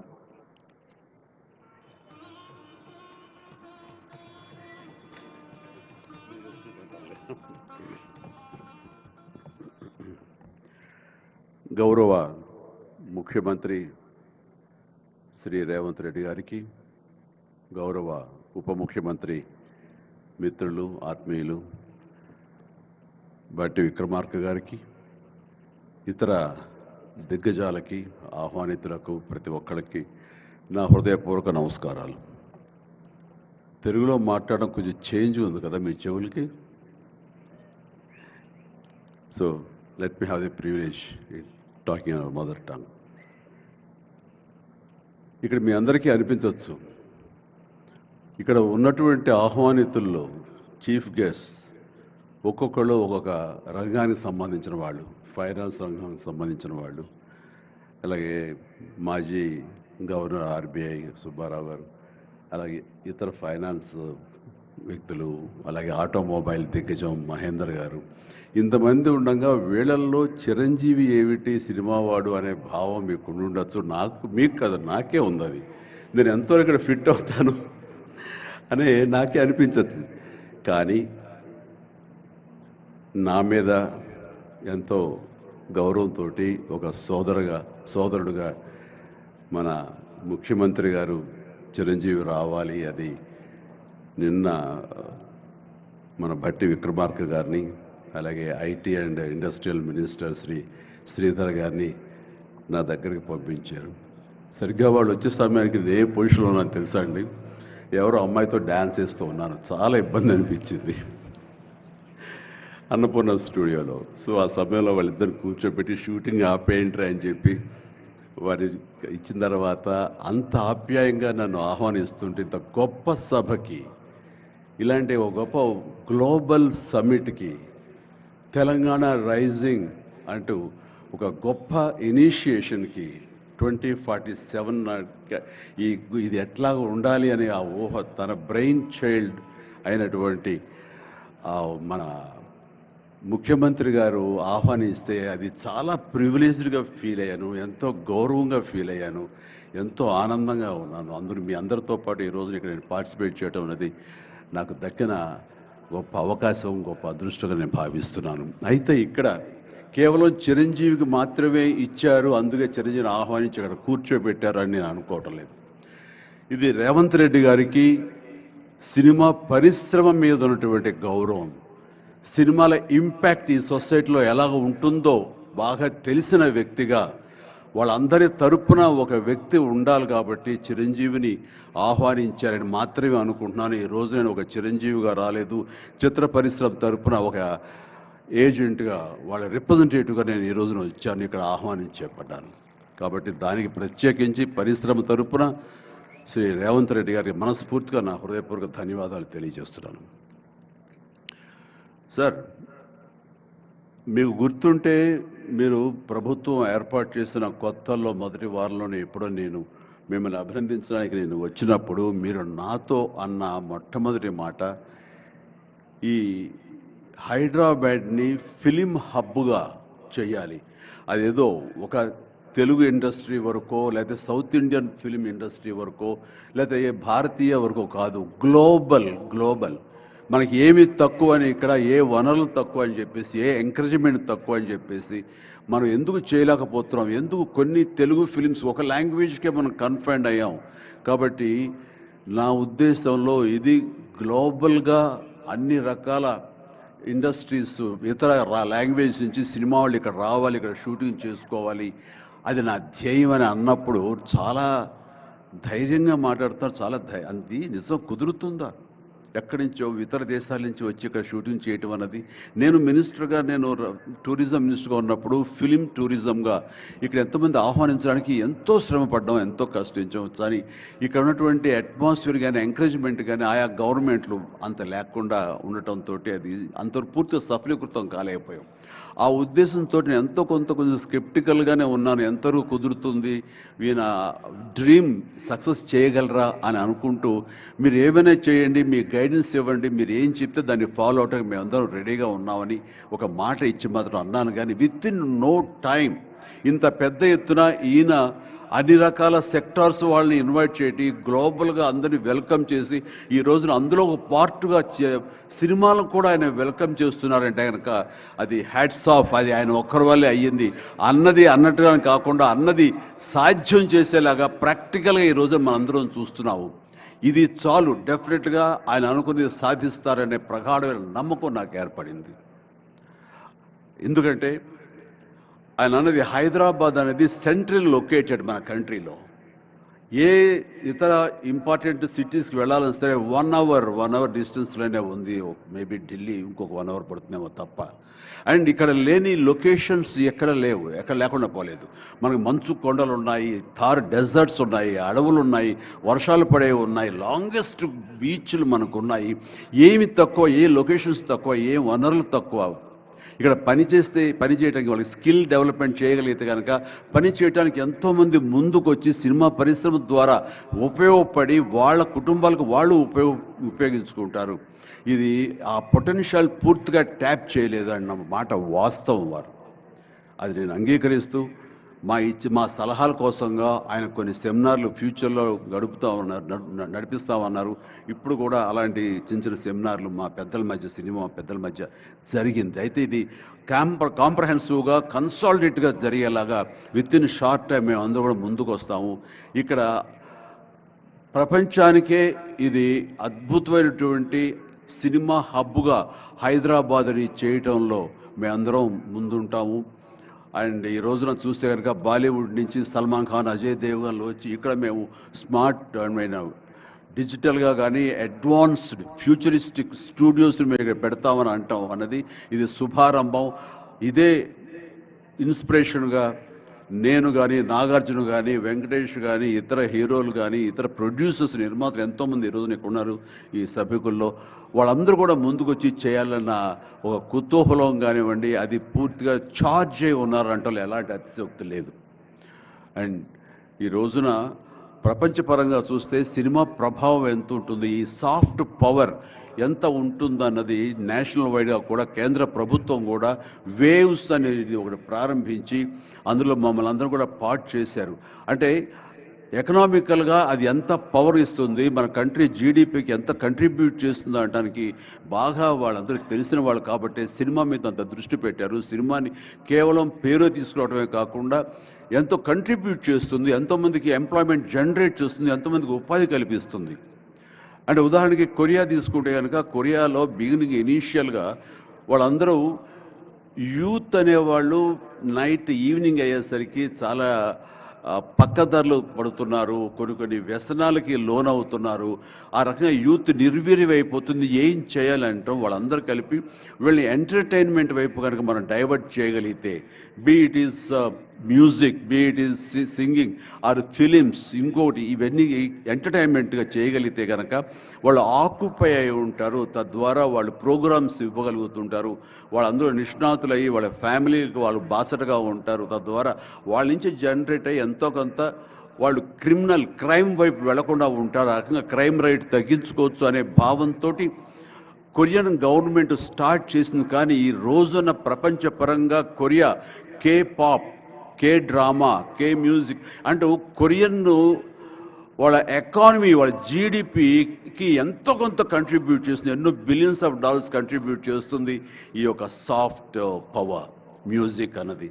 అలాగే జపాన్ కూడా యానిమే అని చెప్పేసి వాళ్ళు కూడా వాళ్ళ సాఫ్ట్వేర్, వాళ్ళ ఎంటర్టైన్మెంట్ సంబంధించి ఈ ఎంటర్టైన్మెంట్ యానిమేటెడ్ ఫిలిమ్స్ కూడా ఎంతో కొంత కంట్రిబ్యూట్ చేస్తుంది. అలాగా మీరు ఈ సినిమా ఇండస్ట్రీ మీద, సినిమా పరిశ్రమ మీద ఆల్ ఇండియా లెవెల్లోనూ ఇంటర్నేషనల్ లెవెల్లోనూ ఇక్కడ కనుక వెల్కమ్ చేయగలిగి వాళ్ళకి కావాల్సిన ఇన్ఫ్రాస్ట్రక్చర్ కనుక మీరు ఇక్కడ ప్రొవైడ్ చేయగలిగితే, చేస్తానికి మీరు ప్రిపేర్ అయి ఉన్నారు, చేయగలిగితే కాదు చేస్తున్నారు. దానికి మా నుంచి పార్టిసిపేషన్ కావాలి. ఉదాహరణకి బట్టి గారు నిన్న అన్నారు, సో మనకు ముఖ్యమంత్రి గారు మీ అందరికీ కూడాను ఇక్కడ ఏమి కావాలి, ఎలాంటి ఇన్ఫ్రాస్ట్రక్చర్ కావాలి, ఏ రకమైన వసతులు ఏర్పాటు చేయాలి అని చెప్పండి అన్నప్పుడు నాకు వెంటనే స్పాంటైనియస్గా తోచింది, నేను వారితో పార్టిసిపేట్ చేస్తాను. ఇక్కడ స్కిల్ డెవలప్మెంట్ కోసంగా మనకు కొన్ని ఇన్స్టిట్యూషన్స్ పెట్టాలి. అది డ్రైవర్ల దగ్గర నుంచి, మేకప్ మెన్ల దగ్గర నుంచి, కాస్ట్యూమర్స్ దగ్గర నుంచి, ఒక ఎడిటింగ్ దగ్గర నుంచి, సౌండ్ సిస్టమ్ దగ్గర నుంచి, కెమెరామెన్లు, డిఓపీలు, అండ్ యాక్టింగ్ సంబంధించిన స్కిల్స్ కానివ్వండి, అలాగే డైరెక్షన్ కానివ్వండి, వాట్ నాట్ ఎన్నో ఈ ఇండస్ట్రీలో ఎన్నో శాఖలు ఉన్నాయి. ఆ శాఖల్లో ఎంతోమంది ఎంతూజియాస్టిక్ కుర్రవాళ్ళు ఉన్నారు. వాళ్ళు చదువు ఒక మాదిరి చదివైనా సరే ఆ చదువు ఏం తెచ్చి పెడుతుంది అనుకుంటే కనుక ఈ రోజున గొప్ప గొప్ప డైరెక్టర్స్ ఉన్నారు. ఈ రోజున ఇంటర్నేషనల్ లెవెల్కి మన సినిమాని తీసుకొస్తున్న డైరెక్టర్ వాళ్ళందరూ డిగ్రీ కూడా చదవలేదు. సో చదువు ఇది ఇంపార్టెంట్ కాదు, మీకున్న ఇంట్రెస్ట్ ఇంపార్టెంట్. ఆ ఇచ్చేటువంటి గవర్నమెంట్ ఆఫ్ తెలంగాణ ఈ రోజున మనకి ఇస్తున్న ఈ అవకాశాలను సద్వినియోగపరుచుకుని మీరందరూ కనుక రాగలిగి ముందుకు వచ్చి ఈ యొక్క ఇన్ఫ్రాస్ట్రక్చర్ సంబంధించి వీళ్ళు ఇచ్చిన ఫెసిలిటీస్ని వినియోగించుకుంటూ స్కిల్ డెవలప్మెంట్ ముందు చేసుకోగలిగితే కనుక మీరు ఎక్కడికి వెళ్ళినా సరే వాళ్ళు ఎంతోమంది వెబ్ సిరీస్ తీస్తున్నారు, అలాగే టీవీ సీరియల్స్ తీస్తున్నారు, సినిమాలు తీస్తున్నారు, పెద్ద సినిమాలు తీస్తున్నారు, చిన్నవి తీస్తున్నారు. అలాగే ఈ రోజున కేవలం స్క్రీన్ మీదే కాకుండా మొబైల్కి సంబంధించినటువంటి సినిమాలు కూడా చాలామంది తీయటానికి సమాయత్తం అవుతున్నారు. ఇది ఫ్లిప్ అని ఇంటర్నేషనల్గా వస్తుంది. ఇప్పుడే మహేంద్ర గారు నాతో మాట్లాడుతూ ఈ వర్టికల్ సంబంధించిన ఫిలిమ్స్ 3 minutes నిడివి అయితే 10 minutes మ్యాక్సిమం 10 minutes నిడివి ఉన్నటువంటి సినిమాలు మనం చేయగలిగితే అది ప్రతి వాళ్ళ చేతుల్లో ఉండి అది వాళ్ళందరూ ఎంటర్టైన్ చేయగలుగుతుంది. దానివల్ల ఎంతో ఎకానమీ మనం డెవలప్ చేయొచ్చు, ఎంతోమందికి ఉద్యోగ అవకాశాలు ఇవ్వచ్చు. నేను దాన్ని ఇనిషియేట్ చేస్తానంటూ మహేంద్ర గారు చెప్తూ వచ్చారు. సో ఇవన్నీ కూడా ఇది సాదాసీదాటువంటి కాదు. సినిమా ఏదో ఆడుతుంది, 2 రోజులు డబ్బులు తెచ్చి పెడుతుంది, వాళ్ళు ఏదో మిగుల్చుకుంటారు కోట్లు అంటే తేలిగ్గా చూడదు. దీని వెనకాల చూస్తే కనుక లక్షలాది మంది యూత్ ఈ అవకాశాలు సద్వినియోగపరుచుకుని అభివృద్ధిలోకి రావచ్చు, పేరు ప్రఖ్యాతులు సంపాదించవచ్చు. తద్వారా ఇన్ రిటర్న్ మీరు కూడా ఈ కంట్రీకి, మన తెలంగాణకి మీరు ఎంతో కొంత ఎకనామికల్గా మన గ్రోత్ అవడానికి ఆర్థికంగా కూడా మీ సపోర్టు లభిస్తుంది. ఇది మ్యూచువల్లీ రిసిప్రోకల్. కాబట్టి ఈ రోజున ఇక్కడ స్టూడియోకి స్థలాలు ఇస్తామంటున్నారు. స్కిల్ డెవలప్మెంట్కి కావాల్సిన క్లాసెస్ కావాల్సిన ఫ్యాకల్టీస్ కనుక అధ్యాపకులు మనం తెచ్చుకుంటే వాళ్ళ ద్వారా ఎంతోమంది ట్రైనింగ్ ఇచ్చిన వాళ్ళం అవుతాము. ఇది సద్వినియోగపరచుకోండి. దీని మీద మన ఇండస్ట్రీలో పెద్దలు కూడా సీరియస్గా ఆలోచించండి. దీని మీద నేనైతే సీరియస్గా తీసుకున్నాను, వారితో అదే అన్నాను. మీరు ఒక సెమినార్ లాంటిదో లేకపోతే చిన్న క్లోజ్డ్గా మీరందరూ నాకు ఇన్వైట్ చేయగలిగితే కనుక ఇలాంటివి ఏమైనా సదస్సులు మాకు చిన్న ఎత్తులో సినిమాకు సంబంధించి మీరు చేయగలిగితే కనుక మేమందరూ దీన్ని మరింత ముందుకు తీసుకువెళ్ళి మీ కళ ఏదైతే ఉందో, మీ బ్రెయిన్ చైల్డ్ ఏదైతే ఉందో దాన్ని ముందుకు తీసుకెళ్ళి ప్రపంచం మొత్తం ఎంటర్టైన్మెంట్ రంగానికి సంబంధించి ఈ తెలంగాణ వైపు, ఈ హైదరాబాద్ వైపు మనం చూసేలాగా చేయగలుగుతాం, చేస్తామన్న ధైర్యం నాకుంది, భరోసా ఇస్తున్నాను. నా వంతు కృషి నేను చేస్తాను. నా ఈ అవకాశం ఇచ్చేందుకు ధన్యవాదాలు మా ముఖ్యమంత్రి గారికి, అలాగే ప్రతి ఒక్కరికి నా హృదయపూర్వక ధన్యవాదాలు మరొకసారి తెలియజేస్తున్నాను, ముగిస్తున్నాను. జై తెలంగాణ, జై హింద్. ధన్యవాదాలు సార్. మీరు మా చెవులకు పట్టిన తుప్పును వదిలించారు తెలుగులో మాట్లాడి. ఇప్పుడు శ్రీ సుమన్ బెర్రీ గారు, Shri vice chairman NITI Aayog. I request sir to kindly address the gathering.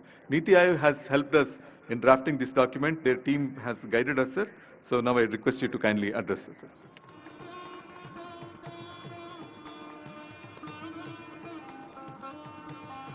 Thank you, Chief Secretary. Honorable Chief Minister, Deputy Chief Minister. First, it's not easy to follow perhaps the most charismatic actor in India, but I'll do my best. Sir, you are a member of my governing council, and the fact that you have requested me to be present here is a deep honor for me. It is also a reality that I had the privilege of calling on you and the Deputy Chief Minister soon after you took over, and I can see that you've been busy in the intervening time. So with your permission, I'll first look back in order to look forward.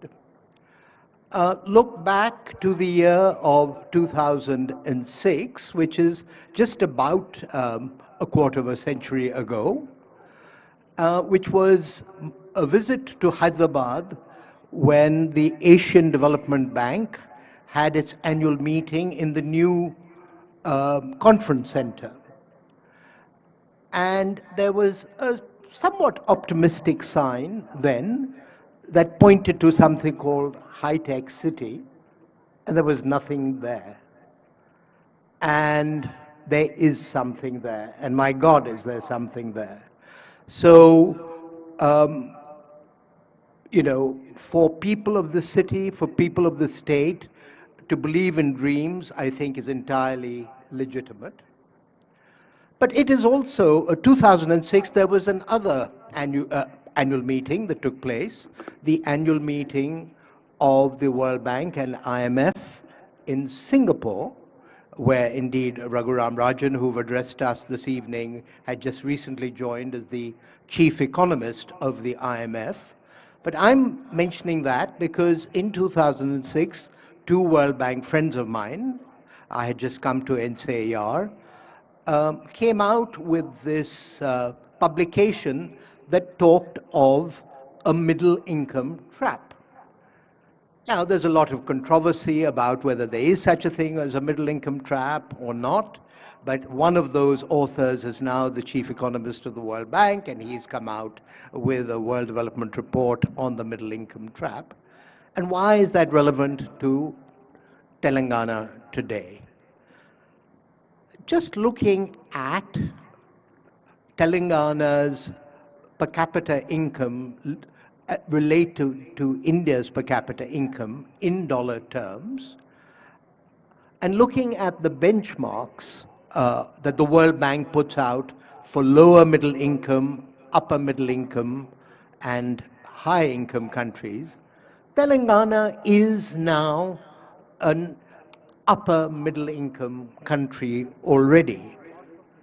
And so where India wishes to be in the next 5 or 7 years, upper middle income country status, you are already there.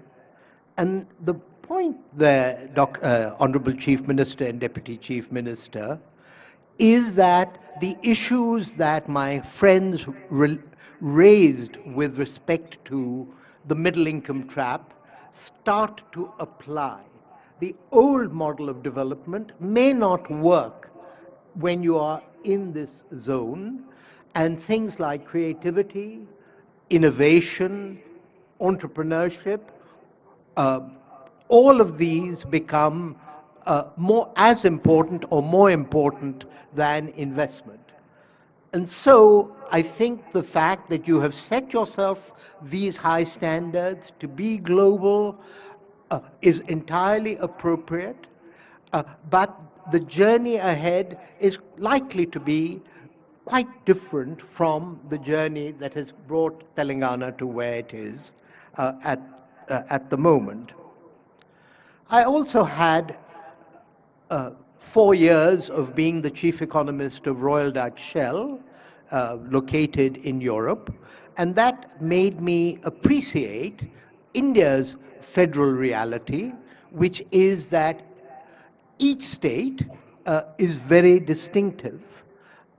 And as I think about what's distinctive about Telangana, I think it is its human resources, but in a somewhat unusual respect. I tend to think of the Telugus, and of course you share that with Andhra, as the Irish of India, people who are risk-loving, people who are entrepreneurial, and so I think that that is, amongst, above all else, the resource that you have to work with and to liberate. I would also say, and I'm picking up on the point that Arvind Subramaniam made, is that a focus on productivity it has to be paramount, because you can only be competitive if you're productive, and therefore to focus on ease of doing business that Dr. Subbarao mentioned, the deregulation or appropriate regulation. All of these things are going to be as important as bricks and mortar in the journey ahead. Let me finally make a point about your role and the role of political leadership. There is an academic by the name of Phelps at Columbia, who talks about mass flourishing. And Honorable Prime Minister also very much believes that what will make India Viksit is self-confidence of the people and a belief that they can shape their own future. And so, Chief Minister, it is your role and the role of Sri Chiranjeevi to sell dreams to the young people of Telangana, to all of citizens of Telangana. So Niti has helped you articulate a vision, but for this vision to become a part of the software of the minds of citizens of Telangana, that's a job for you and the Deputy Chief Minister, and I wish you luck, and Niti is there to work with you as you wish. Thank you. Thank you sir. ఇప్పుడు అందరూ వేచి చూస్తున్నటువంటి సమయం ఆసన్నమైంది. గౌరవనీయులు రాష్ట్ర ముఖ్యమంత్రి వర్యులు శ్రీ రేవంత్ రెడ్డి గారిని సభను ఉద్దేశించి ప్రసంగించవలసిందిగా కోరుతున్నాను.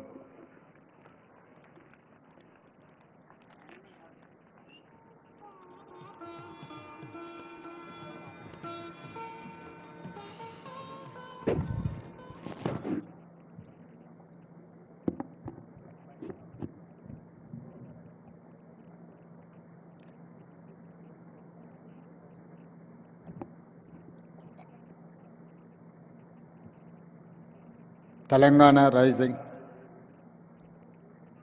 2047 Vision Document తెలంగాణ జాతికి అంకితం చేయాలన్న కార్యక్రమానికి ముఖ్య అతిథులుగా విచ్చేసిన Suman Berry, NITI Aayog vice chairman, Anand Mahindra, corporate దిగ్గజం కార్తిక్ మురళీధరన్, దువ్వూరి సుబ్బారావు గారు, అరవింద్ సుబ్రహ్మణ్యం గారు, మిత్రులు పద్మభూషణ్ చిరంజీవి గారు, ఉప ముఖ్యమంత్రి వర్యులు మిత్రులు బట్టి విక్రమార్క గారు, సహచార మంత్రివర్గ సభ్యులు టోనీ బ్లేయర్, శంతను నారాయణ్, ప్రేమ్జీ వాత్సవ్, ఇతర పెద్దలందరూ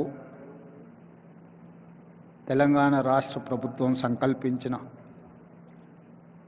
విజన్ డాక్యుమెంట్లో మనల్ని ఎండార్స్ చేయడానికి, మన సంకల్పంలో భాగస్వామ్యం తీసుకోవడానికి విచ్చేసినందుకు 4 కోట్ల తెలంగాణ ప్రజల తరఫున వారికి మనస్ఫూర్తిగా అభినందనలు, కృతజ్ఞతలు తెలియజేస్తున్నాను. ఇందులో భాగంగానే ISB, NITI Aayog, government of India officials, state government officials, Telangana ప్రజల నుంచి కూడా ఈ పాలసీ డాక్యుమెంట్లో సూచనలు ఇవ్వమంటే ఆన్లైన్లో దాదాపుగా 4 లక్షల మంది పాల్గొని వారి యొక్క సూచనల్ని, సలహాలను తెలంగాణ రాష్ట్ర ప్రభుత్వానికి ఇవ్వడం జరిగింది. ఈ సందర్భంగా తెలంగాణ రాష్ట్రానికి, ఈ ప్రాంత మట్టికి ఒక గొప్ప చైతన్యం ఉన్నది. ఆ చైతన్యము ఒకనాడు జల్ జమీన్ జంగల్, కొమరం భీముడు ఆనాడు పోరాటం చేస్తే, ఆ తర్వాత సాయుధ రైతాంగ పోరాటంలో భూమి కోసం, భుక్తి కోసం, విముక్తి కోసం, ఈ ప్రాంతం కోసం, ప్రజల కోసం, పేదరిక నిర్మూలన కోసం, ఈ భూమి మీద ఆధిపత్యం సాధించాలనుకున్న వాళ్ళకు వ్యతిరేకంగా వేలాది మంది పోరాటాలు చేసి నేల కొరిగిన చరిత్ర ఈ తెలంగాణ ప్రాంతానికి ఉన్నది. ఆ స్ఫూర్తితోనే తెలంగాణ రాష్ట్ర ఏర్పాటు ప్రక్రియను శ్రీమతి సోనియా గాంధీ గారు, శ్రీ మన్మోహన్ సింగ్ గారు మన ఆకాంక్షల్ని నెరవేర్చిన ప్రపంచంలోనే ఉన్నతంగా అభివృద్ధి సాధించగలిగిన శక్తి సామర్థ్యాలు మనకున్న ఆశించినంత స్థాయిలో ప్రణాళికబద్ధమైన అభివృద్ధి జరగకపోవడం వల్ల ఈనాడు ప్రజలు ఆశిస్తున్న స్వేచ్ఛ, సామాజిక న్యాయం, సమానమైన అవకాశాల కోసం ఈ ప్రాంతం ఎదురుచూస్తున్నది. అందుకే ఈనాడు 4 కోట్ల తెలంగాణ ప్రజల యొక్క ఆకాంక్ష స్వేచ్ఛను, సామాజిక న్యాయాన్ని, సమానమైన అవకాశాలను అందించాలి అని తెలంగాణ రైజింగ్ 2047 విజన్ డాక్యుమెంట్ని ఈరోజు తెలంగాణ రాష్ట్ర ప్రభుత్వం తీసుకురావడం జరిగింది. 2047కు ఉన్న ప్రాధాన్యత ఈ దేశానికి స్వతంత్రం వచ్చి 100 సంవత్సరాల విజయోత్సవాన్ని మనం నిర్వహించుకోబోతున్నాం. మరి ఆనాటికి మన దేశం ప్రపంచంలోనే ఒక గొప్ప బలమైన ఆర్థిక దేశంగా, ప్రపంచంలోనే 4వ ఆర్థిక అభివృద్ధి చెందిన దేశంగా అవతరించాలని భావిస్తున్నది. దానికి దేశ ప్రధానమంత్రి నరేంద్ర మోడీ గారు $30 ట్రిలియన్ ఎకానమీని టార్గెట్గా పెట్టుకొని వికసిత్ భారత్ కార్యక్రమాన్ని తీసుకొని ముందుకు వెళ్తున్నారు. ఆ కార్యక్రమంలో తెలంగాణ రాష్ట్రం ముందు బాగాన నిలబడి తెలంగాణ రైజింగ్ 2047కి $3 ట్రిలియన్ ఎకానమీగా అవతరించాలని, ఈనాడు దేశ జనాభాలో మనం 2.9% ఉంటే మనం 5% ఎకానమీని, జీడిపిని కంట్రిబ్యూట్ చేస్తున్నాం. సో ఈనాడు మన ప్రణాళికల వల్ల, మన విజన్ డాక్యుమెంట్ వల్ల, మన భవిష్యత్ అభివృద్ధి కార్యక్రమాల వల్ల $3 ట్రిలియన్ ఎకానమీ 10% ఆఫ్ జీడిపిగా అవతరించాలని ఒక లక్ష్యంగా పెట్టుకొని మనం ముందుకు వెళ్తున్నాం. అందుకే ఈనాడు ఈ ఆలోచనను 4 గోడల మధ్యలో నలుగురం కూర్చొని మాట్లాడుకొని చర్చించుకొని తయారు చేసిన ఒక కాగితం కాదు. ఇది 4 కోట్ల ప్రజల మధ్యలో చర్చించి ఈ ప్రాంతంతో సంబంధం ఉన్న ప్రపంచంలో రాణించిన వాళ్ళను అందరినీ ఇందులో భాగస్వాములను చేసి, ఇందులో మేధావులను, లేకపోతే కొద్దిమంది పరిమితమైన ఆర్థిక నిపుణులనే కాకుండా సామాన్యమైన ప్రజల్ని, రైతులని, మహిళల్ని, విద్యార్థులను కూడా భాగస్వాములను చేసి ఈరోజు ప్రజలకు ఈ పాలసీ డాక్యుమెంట్ను అంకితం చేయదలుచుకున్నాం. ఈరోజు ఈ policy document is going to address farmers, women and youth. మొట్టమొదటి ప్రధానమంత్రి పండిట్ జవహర్లాల్ నెహ్రూ గారు ప్రధానమంత్రి బాధ్యత తీసుకోవడానికి ముందు మహాత్మా గాంధీ గారిని కలిసి, మీరేమైనా సలహా ఇవ్వగలరా, నాకు ప్రధానమంత్రిగా బాధ్యతలు చేపడుతున్నా అన్నప్పుడు మహాత్మా గాంధీ గారు ఒక సూచన చేశారు. నువ్వు పరిపాలనాపరమైన నిర్ణయం తీసుకునేటప్పుడు నీ నిర్ణయం వల్ల పేదలకు, నిస్సహాయులకు ఏ విధంగా సహాయపడగలుగుతో ఆలోచన చేసి నిర్ణయం తీసుకోమని మహాత్మా గాంధీ గారు పండిట్ జవహర్లాల్ నెహ్రూ మొట్టమొదటి ప్రధానమంత్రి గారికి సూచన చేశారు. ఆ సూచనలు తీసుకొని పండిట్ జవహర్లాల్ నెహ్రూ గారు ఈ దేశంలో ఉన్న నిరక్షరాస్యతను నిర్మూలించాలి అంటే ఎడ్యుకేషన్ ఈజ్ ఇంపార్టెంట్, ఈ దేశంలో ఉన్న కరువును నిర్మూలించాలి, ఆకలిని తీర్చాలి అని అంటే ఇరిగేషన్ ఈజ్ ఇంపార్టెంట్ అనుకున్నాడు. ఆనాడు first prime minister has decided to take up 2 policies. One is education, the other one is irrigation. That is how he has initiated many universities in the country, and he has constructed many irrigation projects like Bakranangal to Nagarjuna Sagar, Srisailam, SRSP in Telangana. All these projects have conceived at the time of Pandit Jawaharlal Nehru. I know most of them have studied in Pandit Jawaharlal Nehru has initiated those universities.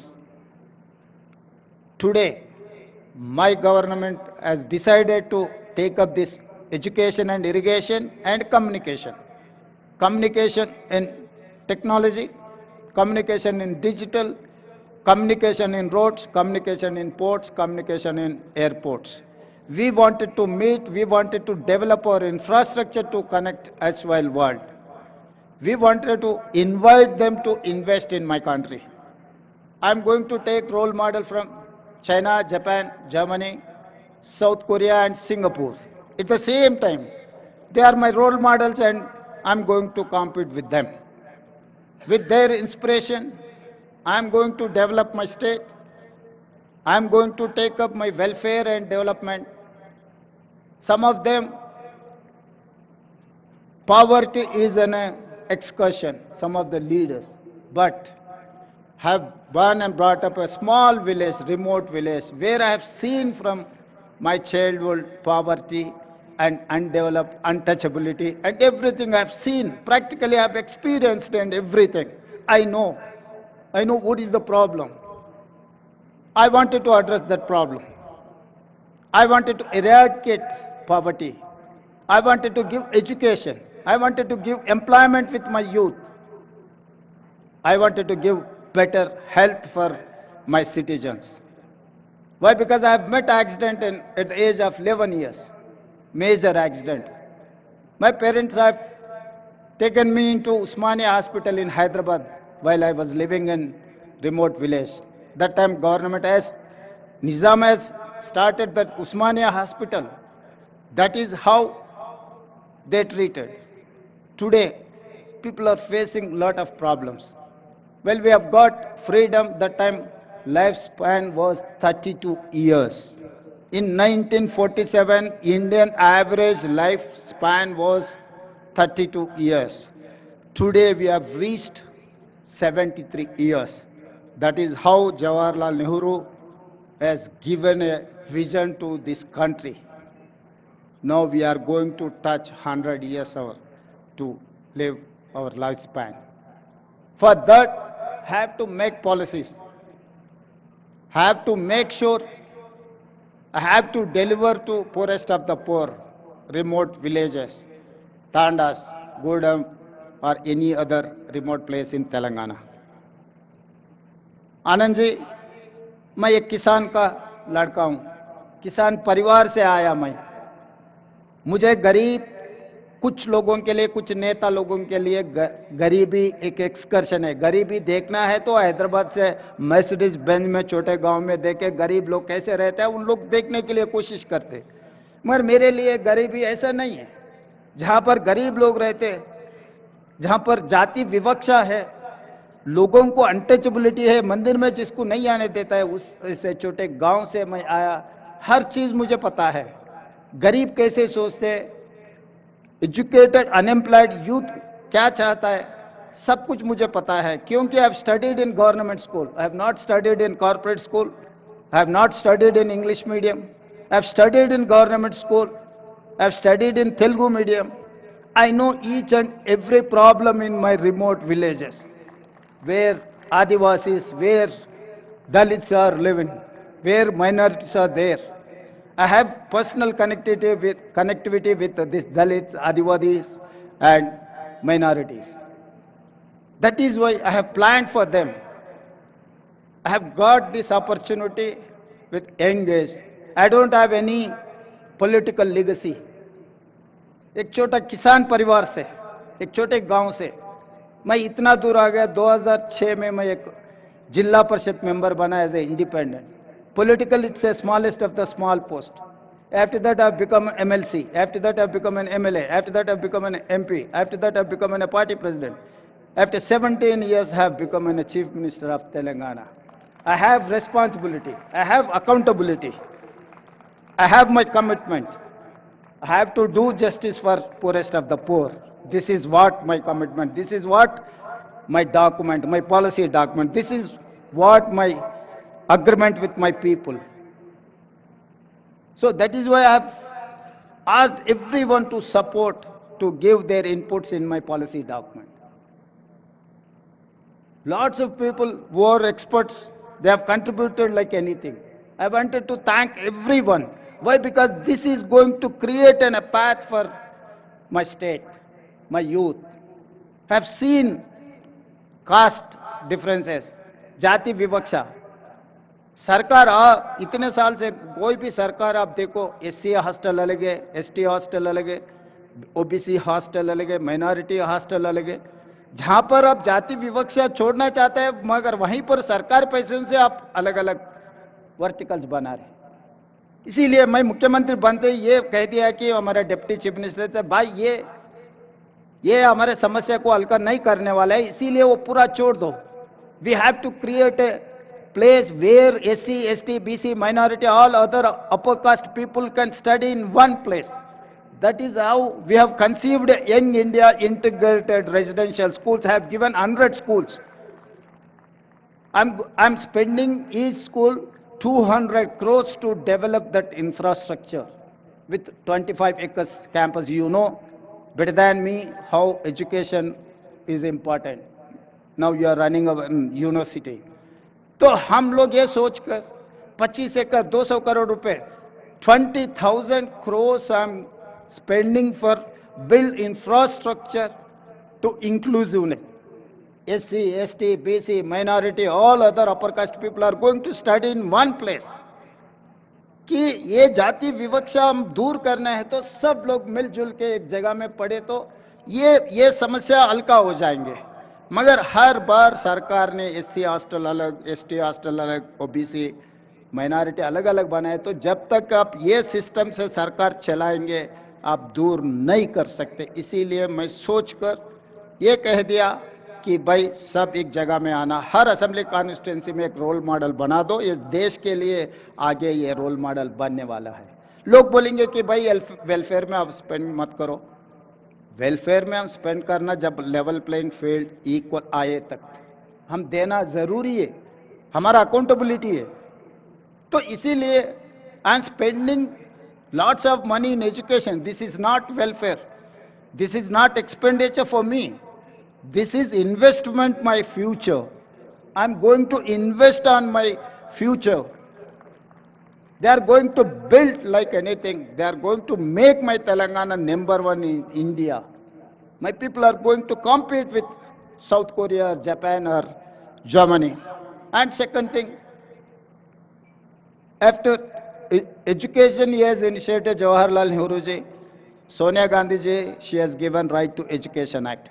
Today education is there, but I can say authentically from this dais, there is no quality in our education. There is no skill in our education system. That is why I have initiated Young India Integrated School. That is why I have initiated Young India Skills University headed by Anand Mahendra. Anand Mahendra is my Skills University chairperson. Proudly I can say Anand Mahendra is heading Telangana Young India Integrated, Young India Skills University. And also I have initiated Young India Sports University. We have 140 crore population. Unfortunately, or I'm sorry to say, we have not getting single gold medal in Olympics. So that is why I have initiated Young India Sports University to get gold medals in Olympics. So all these plans for my poorest of the poor they have confidence, they have given opportunity to work as a Chief Minister of Telangana at the young age. So that is why my plans for my poorest of the poor people. जिसने नेहरू जी को, जो महात्मा गांधी जी ने ये कहा, जब आप कुछ policy बनाने वाले गरीब और जो जिनको समाज में कुछ नहीं मिल रहा है उन लोगों के भला के लिए जो पॉलिसी बनाना है, आप याद करो, डिसीजन लो. आज मैं वही हमारा पॉलिसी डॉक्यूमेंट में मैं इतना ही सोचा, अगर ये पॉलिसी डॉक्यूमेंट आगे ये जाति विवक्षा दूर करने के लिए, गरीबी हटाने के लिए, इन लोगों को एजुकेशन, हेल्थ एंड एम्प्लॉयमेंट देने के लिए ये पॉलिसी आगे काम पे आ जाएंगे. आप लोग इतना दूर से आकर हमें मदद दिए, आगे हमारा तेलंगाना राइजिंग में आप लोग साथ देना है. साथ देने के लिए इतने दूर से आए, मैं धन्यवाद कहना चाहता हूं सही दिल से. धन्यवाद.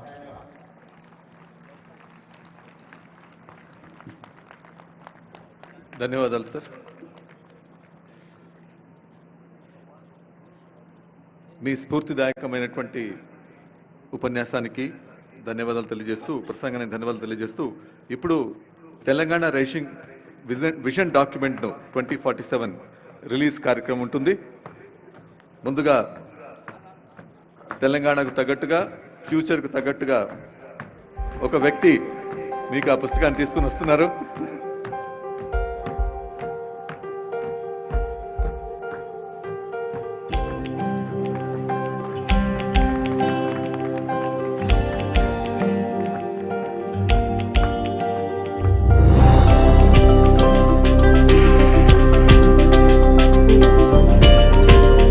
ఆ నడకలో ఒక లెక్క ఉంది, ఆ నడతలో ఒక లెక్క ఉంది. అదిగో ఇందాకే ఆనరబుల్ సీఎం గారు చెప్పినట్టు మన సాంకేతిక ప్రతిభకు నైపుణ్యాన్ని మెరుగుపెట్టే తెలంగాణ యువతకు ఆనందాన్ని ఇచ్చే దృశ్యం. మీ అందరికీ తెలుసు, కళాకారులు రసజ్ఞులు పెద్దలే కాదు, రోబోలు కూడా చప్పట్లు కొడితే మళ్ళీ మీకు వచ్చి థ్యాంక్స్ చెప్తాయి, షేక్ హ్యాండ్ కూడా ఇస్తాయి.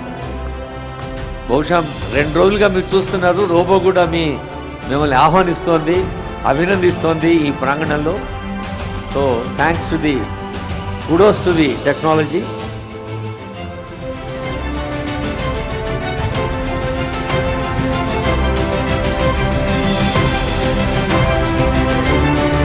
Telangana Rising 2047.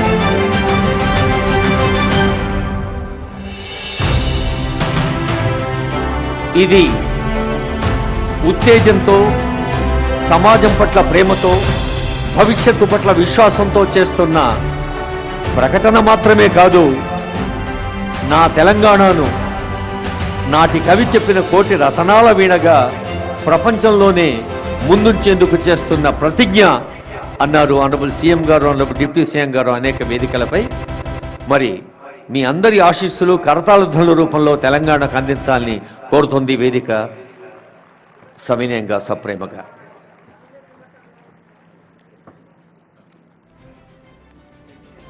Yeah. Now felicitation to the honorable guest. Okay. Felicitation.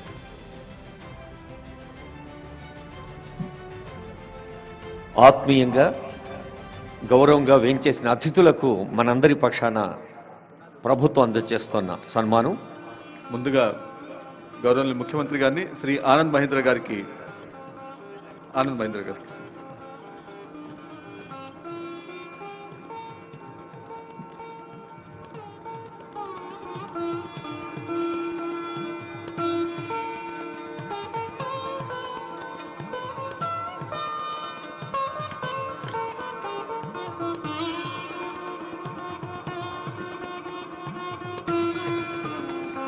Thank you sir. Shri Dubburi Subbarao గారికి,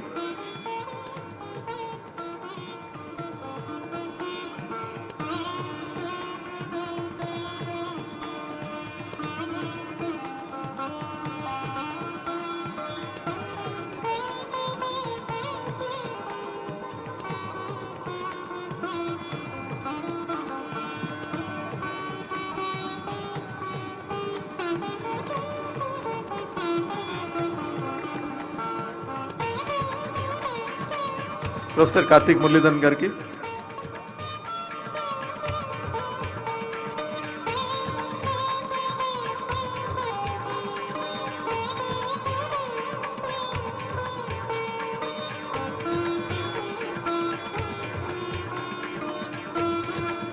శ్రీ అరవింద్ సుబ్రహ్మణ్యం గారికి, సవ్యసాచి ఘోష్ ఐఏఎస్ గారి వందన సమర్పణ అవుతూనే వాయు తెరగలపై వాహన విన్యాసం ఉంటుంది, డ్రోన్ షో.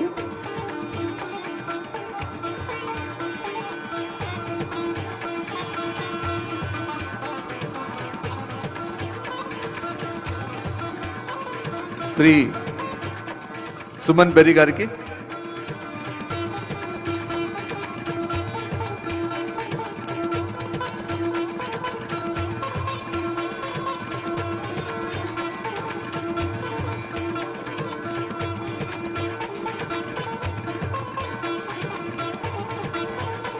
శ్రీ చిరంజీవి గారికి,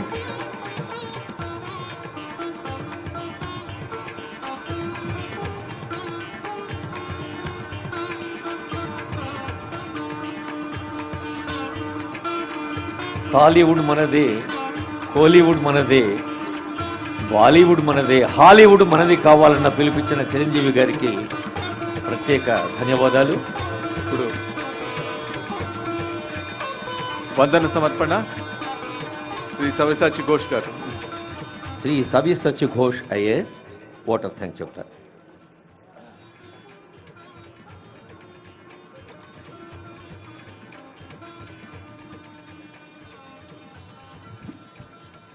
Good evening, ladies and gentlemen.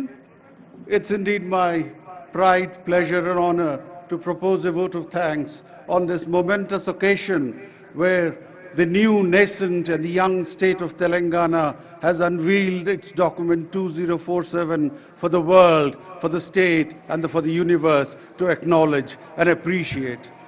On this momentous occasion, when the new paradigm, the new model of development as conceived and developed by our Honorable Chief Minister Sri Revanth Reddy Garu of cure, pure and rare will usher in an era where development will find a new meaning.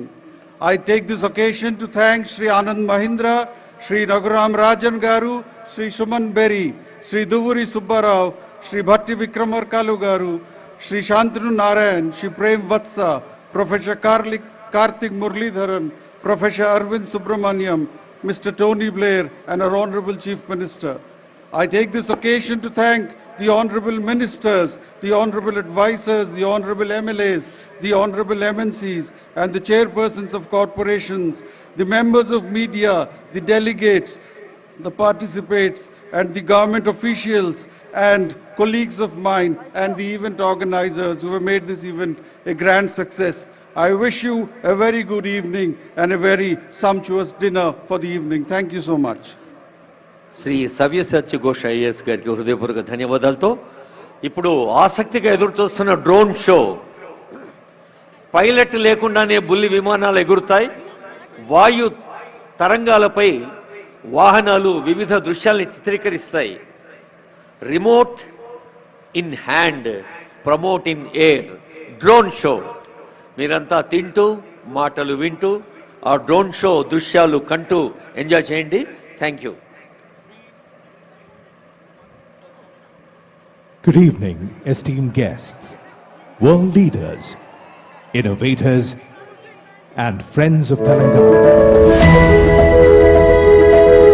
You stand at the confluence of global aspiration and technological mastery. Tonight, the sky above Hyderabad transforms into a canvas, brought to life by a fleet of 3,000 drones. This is the Telangana Rising Global Summit 2025, and this display is a dynamic blueprint for the next 2 decades of growth. This is the rise of a new India, the rise of a new global powerhouse. And by 2047, marking a century of Indian independence, our arrow points skyward, signaling the accelerated climb to a colossal $3 trillion economy. This is the scale of the Telangana Rising Vision. మనోళ్ళందరికీ నమస్తే, శనార్థి రామ్ రామ్ సలాం. తెలంగాణ నాడు నేడు కోటి రతనాల వీణ, global సమ్మిట్తో కోటి అవకాశాల ఖజానా. మన సంకల్పాన్ని, మనోసంకల్పాన్ని సఫలం చేయమని తెలంగాణ తల్లిని ప్రార్థిద్దాం. కొత్త దారులను సద్వినియోగం చేసుకుందాం. Our strategic growth is anchored by a 3-zone policy structured by world-class infrastructure. Zone 1, the inner ring traced by the 160-kilometer Nehru Outer Ring Road, the core urban area of Hyderabad, a services-only cluster focused on the knowledge economy. Next, Zone 2, between the ORR and the 360-kilometer regional ring road. It's our dedicated manufacturing zone positioned as the global China Plus One alternative and built to power the skills economy. And Zone 3, outside the RRR, dedicated to agriculture and the green economy. This is a state organized for global leadership. ప్రపంచ స్థాయి మౌలిక సదుపాయాలు, ప్రజాపాలన, ప్రభుత్వ ప్రాధాన్యాలు. Nehru outer ring road, triple R, వ్యవసాయ ఆధారిత హరిత పరిధి ఆర్థిక వికాసం కోసం. Introducing Game Changer 1, the Bharat Future City, India's most advanced city designed to compete directly with global hubs like New York, London, Dubai, Singapore and Tokyo. Watch the futuristic skyline form, revealing the key iconic towers. See one iconic tower shoot past 200 floors, breaking symmetry and scale. This is the new skyline of Indian innovation. భారత భవిష్యత్ నగరం దేశంలోనే అత్యంత సౌకర్యవంతం, ప్రపంచాన్ని ఆకర్షించే మంత్రం తెలంగాణకు సౌభాగ్యవంతం.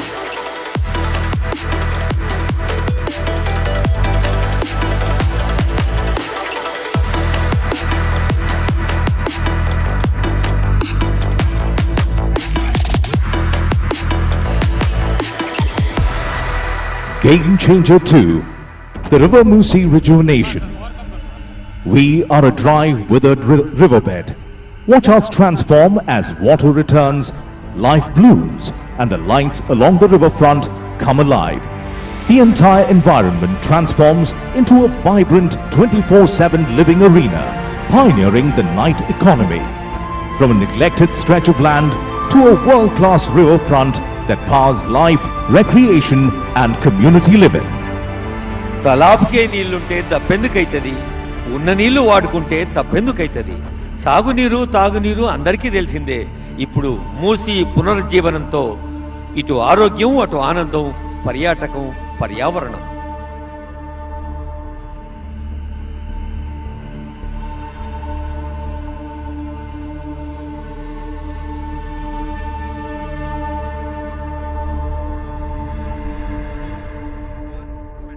Game Changer 3, the metro rail expansion. To manage our unprecedented growth, we are exponentially expanding our urban backbone. From the existing metro network spanning 71 kilometers, we see the new corridors light up, revealing an expansion of over 160 kilometers. Game Changer 4, transforming connectivity. Bullet train corridors connecting Hyderabad to Bengaluru and Hyderabad to Chennai. And we are establishing a dry port with a 12-lane greenfield expressway connecting us seamlessly to the AP seaport. Simple, bold and futuristic trade routes for a globalized economy. వివిధ రకాల అనుసంధానం, వాయు మార్గం, జల మార్గం, road మార్గం. మార్గం ఏదైనా అందరినీ కలిపేది. వేగంగా, తేజంగా, ధీమంతమై, రేవంతమై సాగుతోంది communication.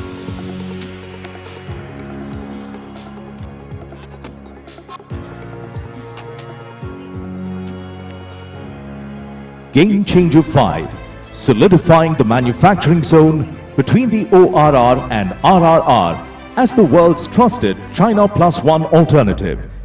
Watch the assembly line of our focus verticals: pharma, data centers, defense, aerospace, electric vehicles, green energy, drones, solar cells, white goods, consumables, durables, textiles and FMCG. Every icon represents a massive investment opportunity. We are building the future, piece by piece. హరిత శక్తి, సౌరశక్తి, ప్రకృతి పట్ల తెలంగాణకు అమితమైన భక్తి.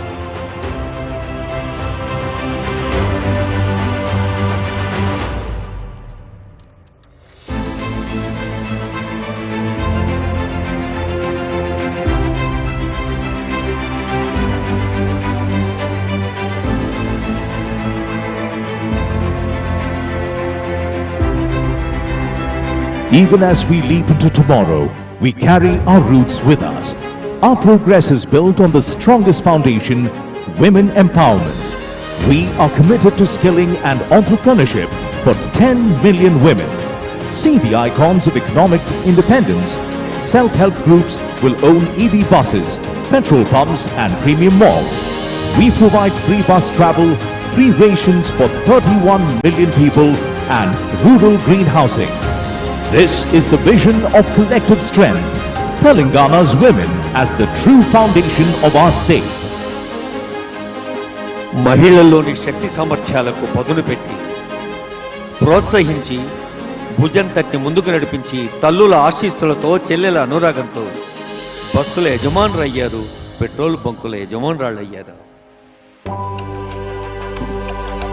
We honor the backbone of our state, the farmer. Our commitment includes a comprehensive farmer loan waiver, Raitu Muna Mafi, annual agri-investment through the Raitu Bharosa, farm insurance Raitu Bima, a crop bonus of 500 rupees per quintal and free agri-power. The sky salutes the happiest farmer, the backbone of a food-secure nation. కాలం కదలికలో ప్రతి మలుపు కర్షక నీ కన్ను కదలినన్నాళ్ళే అన్నాడు కాళోజీ. రైతుకెప్పుడు పెద్దపీట వేస్తోంది ప్రజా పాలనా ప్రభుత్వం.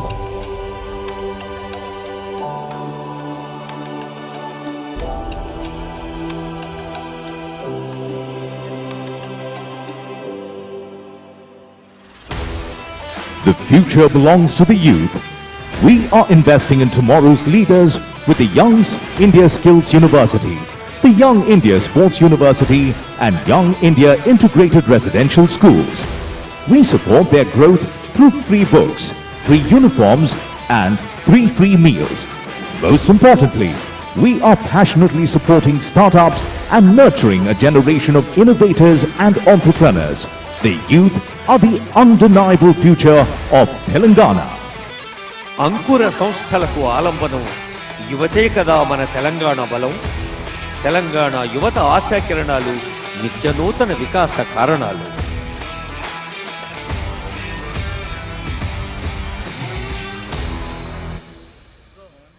Telangana is an investment-ready, future-focused and innovation-driven state. The summit functions as a nation branding exercise where economic ambition, cultural confidence and technological leadership come together in a single narrative. This is not just a regional rise, this is a global phenomenon. One Telangana rising. Join the rise. ఈ ఎదుగుదల ఒక రాష్ట్రం కోసం, ఒక దేశం కోసం కాదు, ప్రపంచ మానవాళి కోసం. ఎవరు ఎప్పుడు ఎక్కడ ఏ కొంచెం మంచి చేసినా 10 మందికి పంచాలి అనేదే తెలంగాణ హృదయం. ఇప్పుడు తెలంగాణ నుండి యావత్ ప్రపంచానికి ఒక సందేశం, యావత్ ప్రపంచం దృష్టి మన తెలంగాణ వైపు, ఘన తెలంగాణ వైపు. And now, as a tribute to the scale of our ambition and the precision of our execution, witness the climax of our show. We are attempting a Guinness World Record for the longest aerial sentence. Watch the 3,000 drones form the declaration of our destiny. Telangana is rising. Come, join the rise. Telangana is rising. Come, join the rise. This is the call to the world. వేయి చుక్కల వెలుగు ఆకాశంలో పారింది. Telangana ఆనందపు అలుగై వెలుగెత్తింది.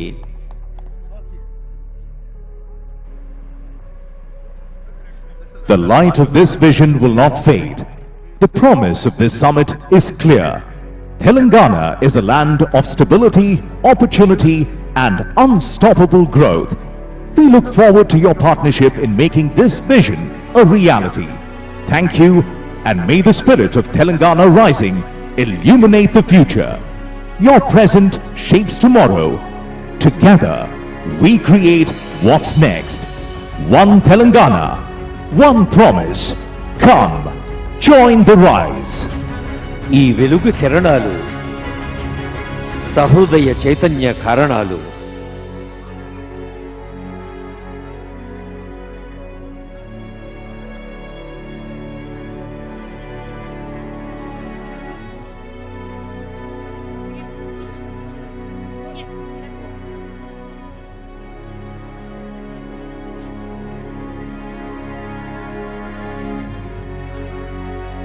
Pilot లేని విమానాలు ఆకాశంలో ఎగిరినాయి. మరి 3000 డ్రోన్లతో ఈ వెలుగు దృశ్యాలు గాలి అలలపై తేలియాడి మన మనోభూమికపై ముద్ర వేశాయి. Guinness book of world records adjutant Swapnil గారిని వేదికపైకి ఆహ్వానిస్తూ ఉన్నాం. ఇది తెలంగాణ ప్రజా పాలన ప్రజా విజయోత్సవాలు Bharat future city global summit సందర్భంగా అందరికీ తెలంగాణ ప్రభుత్వం చేపడుతున్న అనేక కార్యక్రమాల్లో సూచనప్రాయంగా తెలియచేసిన ఒక అద్భుతమైన ఆనందదాయకమైన దృశ్యం.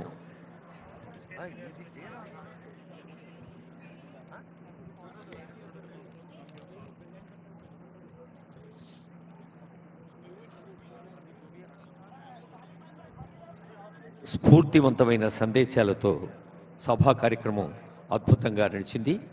డ్రోన్ షో కూడా ఆస్వాదించారు. ఇప్పుడు కళాకృష్ణ గారి పేరిణి నృత్యం, ప్రమోద్ రెడ్డి గారి ఫ్యూజన్ డ్యాన్స్, ఆ తర్వాత జయలక్ష్మి గారి వీణావాద్యం,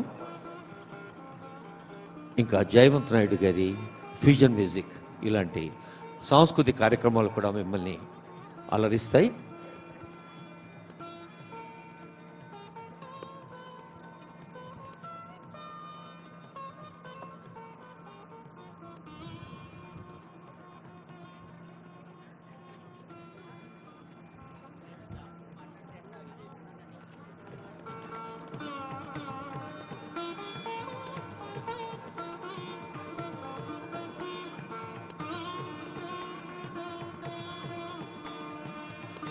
An important announcement and impressive announcement also. రేపటి నుండి విద్యార్థులు యువతి యువకులు ప్రజలందరూ వేంచేసి ఈ గ్లోబల్ సమ్మిట్ సందర్భంగా ఉన్న స్టాల్స్ని ఇంకా అన్నిటిని కూడా వీక్షించవచ్చు. రేపటి నుంచి అందరికీ వెల్కమ్ చెబుతోంది ఈ గ్లోబల్ సమ్మిట్ వెన్యూ. కొద్దిసేపట్లోనే జయలక్ష్మి గారి వీణ వాద్య కచేరీ. ఇప్పుడు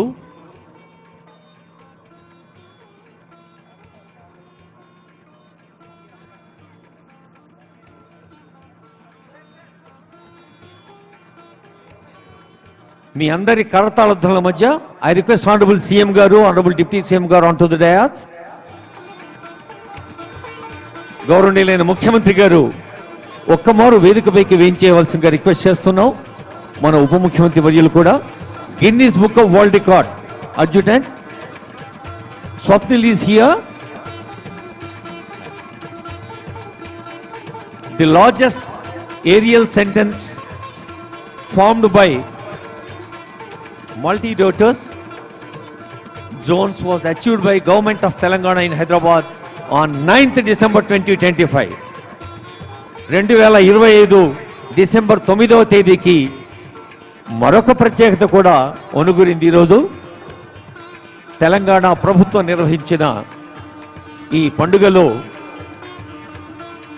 ఒక ప్రత్యేకమైన అంశంగా Guinness book of world records వారు మన తెలంగాణ ప్రభుత్వ అధినేత ఆనరబుల్ సీఎం గారికి అందజేస్తున్న వరల్డ్ రికార్డ్ ప్రమాణ పత్రము.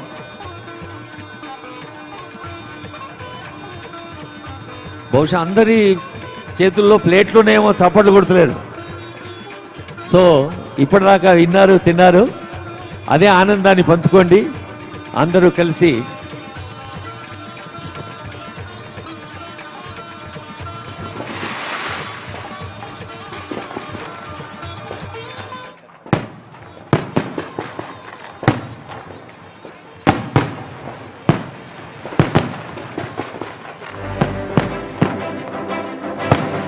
గౌరవనీయులైన ముఖ్యమంత్రి గారి పక్షాన, ఉప ముఖ్యమంత్రి పక్షాన, మంత్రివర్యుల పక్షాన, ఎందరో పెద్దలు అందరి పక్షాన మీకు హృదయపూర్వక శుభాకాంక్షలు.